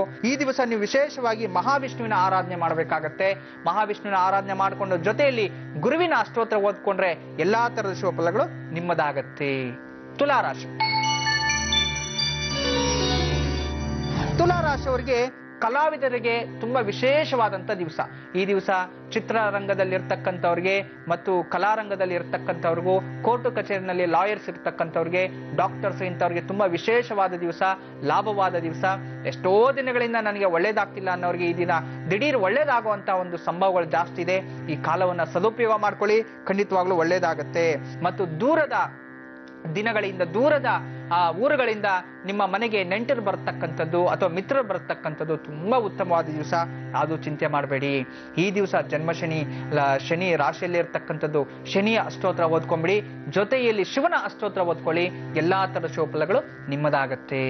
ವೃಶ್ಚಿಕ ರಾಶಿ. ವೃಶ್ಚಿಕ ರಾಶಿಯವರಿಗೆ ಅನುಭವಕ್ಕೆ ತಕ್ಕಂತೆ ಒಳ್ಳೆಯ ಉದ್ಯೋಗಗಳು ಲಭಿಸುವುದು. ನೋಡಿ, ಈ ದಿವಸ ಏನಾಗುತ್ತೆ, ನೀವು ಎಷ್ಟೋ ದಿನಗಳಿಂದ ನಾನು ಇಷ್ಟು ಕಷ್ಟ ಪಡ್ತಾ ಇದ್ದೀನಿ, ಆದ್ರೆ ಉದ್ಯೋಗದಲ್ಲಿ ಅಭಿವೃದ್ಧಿ ಇಲ್ಲ, ನಾನು ತೇರ್ಗಡೆ ಆಗ್ತಿಲ್ಲ, ಬೇರೆ ಕಂಪ್ನಿಗೆ ಅಪ್ಲೈ ಮಾಡ್ತಿದ್ರೆ ನನ್ನ ಅನುಭವಕ್ಕೆ ತಕ್ಕಂತೆ ಸಂಬಳ ಸಿಗ್ತಿಲ್ಲ ಅನ್ನೋರು ಈ ದಿವಸ ಹೊಸ ಉದ್ಯೋಗಗಳಿಗೆ ಏನಾದ್ರೂ ಪ್ರಯತ್ನ ಮಾಡಂಗಿದ್ರೆ ಪ್ರಯತ್ನ ಮಾಡಿ, ಖಂಡಿತ ಒಳ್ಳೇದಾಗತ್ತೆ. ಮತ್ತು ಹಣದ ವಹಿವಾಟುಗಳು, ಶೇರ್ ಮಾರ್ಕೆಟ್ ಅಲ್ಲಿ ಇಂಥವ್ರಿಗೆ ಅಧಿಕ ಲಾಭ ಸಿಗುವಂಥದ್ದು ತುಂಬಾ ಚೆನ್ನಾಗಿರುತ್ತೆ. ಹೊಸ ಬಗೆಯ ವಸ್ತುಗಳನ್ನ ಖರೀದಿ ಅಂತ, ಹೊಸ ಬಗೆಯ ಬಿಸ್ನೆಸ್ ಮಾಡ್ಬೋದು, ಹೊಸ ಬಗೆಯ ವಸ್ತುಗಳು ಖರೀದಿ ಮಾಡ್ಬೋದು, ತುಂಬಾ ಚೆನ್ನಾಗಿದೆ. ಇದರಿಗೆ ಆರೋಗ್ಯದಲ್ಲಿ ಚೇತರಿಕೆ ಆಗುವಂಥದ್ದು. ಈ ದಿವಸ ವಿಶೇಷವಾಗಿ ಇವರು ಸುಬ್ರಹ್ಮಣ್ಯ ಸ್ವಾಮಿ ಅಷ್ಟೋತ್ರ ಓದ್ಕೋಬೇಕು. ಜೊತೆಯಲ್ಲಿ ದುರ್ಗಾದೇವಿ ಅಷ್ಟೋತ್ರ ಓದ್ಕೊಂಡ್ರೆ ಖಂಡಿತ ಒಳ್ಳೆಯದು. ಈ ದಿವಸ ಅನುಕೂಲ ಆದ್ರೆ ಒಂದು ನಿಂಬೆ ಹಣ್ಣನ್ನು ತಗೊಂಡು ಯಾವ್ದಾದ್ರು ದೇವಿ ದೇವಸ್ಥಾನ ತ್ರಿಶೂಲಕ್ಕೆ ಚುಚ್ಚಿ, ಖಂಡಿತವಾಗ್ಲೂ ಮತ್ತಷ್ಟು ಫಲಗಳು ನಿಮ್ಮದಾಗತ್ತೆ. ಧನುರಾಶಿ. ಧನು ರಾಶಿಯವರಿಗೆ ಸರ್ಕಾರದ ನೌಕರಸ್ಥರಿಗೆ ಸ್ವಲ್ಪ ಇಕ್ಕಟ್ಟಾಗುವಂಥದ್ದು ನೋಡಿ, ಸ್ವಲ್ಪ ಜಾಗೃತಿ ವಹಿಸಬೇಕು ಈ ದಿವಸ. ಸರ್ಕಾರಿ ಕೆಲಸಗಾರರಲ್ಲಿ, ಸರ್ಕಾರಿ ಕಚೇರಿಗಳಲ್ಲಿ ಸ್ವಲ್ಪ ಜಾಗೃತಿ ವಹಿಸಬೇಕು. ಲಂಚ ಮತ್ತೊಂದು ಏನೋ ಮಾಡಕ್ ಹೋಗಿ ಏನೋ ಮಾಡ್ಕೊಂಡ್ಬಿಡ್ತೀರಿ, ಯಾರೋ ಮಾಡಿರೋ ತಪ್ಪಿಗೆ ನೀವು ಶಿಕ್ಷೆನ ಅನುಭವಿಸುವಂತ ದಿನ ಆಗಿರುತ್ತೆ. ಅದನ್ನ ಸ್ವಲ್ಪ ಜಾಗೃತಿ ವಹಿಸಬೇಕು. ಮತ್ತು ಈ ಕಂಪ್ಯೂಟರು, ಸೆಲ್ ಫೋನ್ ವ್ಯಾಪಾರಿಗಳಿಗೆ ವಿಶೇಷವಾದ ಲಾಭ ಸಿಗುವಂಥದ್ದು, ಅಥವಾ ಅವರಿಗೆ ಶೇರ್ ಮಾರ್ಕೆಟ್ ಅಂತದ್ರಲ್ಲಿ ಅತಿ ಹೆಚ್ಚು ಲಾಭ ಪಡೆಯುವಂಥದ್ದು, ಅದರಲ್ಲಿ ತುಂಬಾ ಚೆನ್ನಾಗಿರುವಂಥದ್ದು. ಮತ್ತು ದಾಂಪತ್ಯದಲ್ಲಿ ವಿರಸ ದಾಂಪತ್ಯ ಅಂತಿದೆ, ಸ್ವಲ್ಪ ಜಾಗೃತಿ ವಹಿಸಬೇಕು. ಸಣ್ಣ ವಿಚಾರ ದೊಡ್ಡದು ಮಾಡ್ಕೊಳಕ್ ಹೋಗ್ಬೇಡಿ. ಈ ದಿವಸ ನರಸಿಂಹಸ್ವಾಮಿ ಅಷ್ಟೋತ್ರ ಓದ್ಕೊಳ್ಳಿ. ನಿಮ್ಗೆ ಅನುಕೂಲ ಆದ್ರೆ ನರಸಿಂಹಸ್ವಾಮಿಗೆ ಒಂದು ತುಳಸಿ ದಳವನ್ನಿಡಿ, ಅಥವಾ ಮನೆಯಿಂದ ಹೊರಗಡೆ ಹೋಗ್ಬೇಕಾದ್ರೆ ಒಂದು ತುಳಸಿ ದಳವನ್ನ ಬಾಯಿಗೆ ಹಾಕೊಂಡೋಗಿ. ಎಲ್ಲಾ ತರ ಶುಭಫಲಗಳು ನಿಮ್ಮದಾಗತ್ತೆ. ಮಕರ ರಾಶಿ. ಮಕರ ರಾಶಿಯವರಿಗೆ ವಾಹನಗಳಲ್ಲಿ ಅಪಘಾತಗಳಾಗುವ ಸಂಭವ, ಸ್ವಲ್ಪ ಜಾಗ್ರತೆ ವಹಿಸಬೇಕು. ಯಾರ್ದೋ ಗಾಡಿ ತಗೊಂಡು ಓಡಾಡೋದು ಅಥವಾ ರ್ಯಾಶ್ ಡ್ರೈವ್ ಮಾಡೋದು ಅಂತದ್ದು ಎಲ್ಲವೂ ಬೇಡ.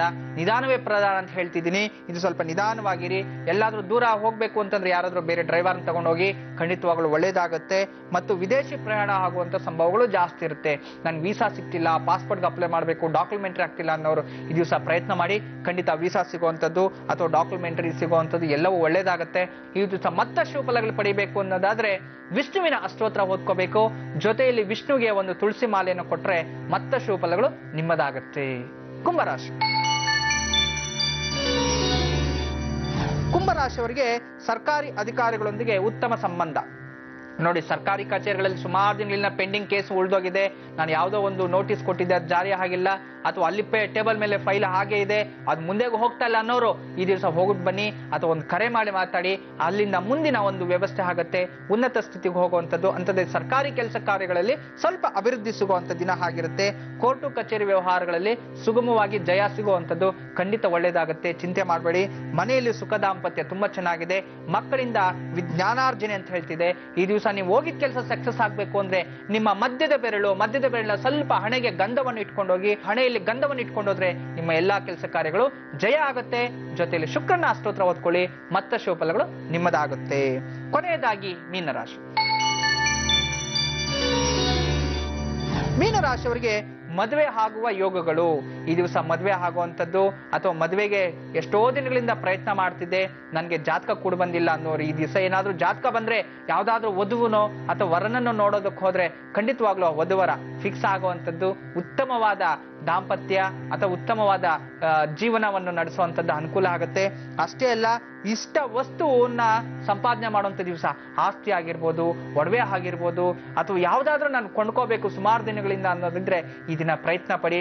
ಮತ್ತಷ್ಟು ಶುಭಫಲಗಳು ಪಡಿಬೇಕು. ಎಲ್ಲಾ ತರದ್ದು ಒಳ್ಳೇದು ನಿಮ್ಗೆ ಹಾಕ್ಬೇಕು ಅನ್ನೋದಾದ್ರೆ ಈ ದಿವಸ ಸ್ವಲ್ಪ ಮನೆ ದೇವರಿಗೆ ಜೇನುತುಪ್ಪವನ್ನ ಒಂದು ಟೀ ಸ್ಪೂನ್ ಒಂದು ಎಲೆ ಮೇಲೆ ಹಾಕಿ ನೈವೇದ್ಯ ಮಾಡಿ, ಆ ಜೇನುತುಪ್ಪವನ್ನ ತಿಂದು ಹೊರಗಡೆ ಹೋಗಿ. ಎಲ್ಲಾ ಕೆಲಸ ಕಾರ್ಯಗಳು ಆಗುತ್ತೆ. ಜೊತೆಗೆ ನರಸಿಂಹಸ್ವಾಮಿ ಅಷ್ಟೋತ್ರ ಓದ್ಕೊಂಡ್ರೆ ಮತ್ತಷ್ಟು ಶುಭಫಲಗಳು ನಿಮ್ಮದಾಗತ್ತೆ. ಕೆಲ ರಾಶಿಗೆ ಶುಭ, ಕೆಲವು ರಾಶಿಗೆ ಅಶುಭ ಫಲ ಇದ್ದಿದ್ದೆ. ಆದ್ರೆ ನಾನು ಯಾವ ಪರಿಹಾರವನ್ನು ಕೊಟ್ಟಿದ್ದೋ ಅದನ್ನ ನಿರ್ಭಯವಾಗಿ ನೀವು ಮಾಡ್ಕೊಂಡ್ಬಿಡಿ. ಖಂಡಿತವಾಗ್ಲೂ ಎಲ್ಲಾ ರಾಶಿಯವರು ಶುಭಫಲಗಳು ಪಡೆಯಬಹುದು. ನಾನು ಹೋಗ್ಬರೋ ಸಮಯ ಆಗಿದೆ, ಮತ್ತೆ ಭೇಟಿಯಾಗೋಣ. ಅಲ್ಲಿನ ತನಕ ಸರ್ವೇ ಜನ ಸುಖನೋ ಭವಂತು, ಸಮಸ್ತ ಸನ್ಮಂಗಳಾನಿ ಭವಂತು. ಬ್ರಹ್ಮೋಸ್ಮಿ.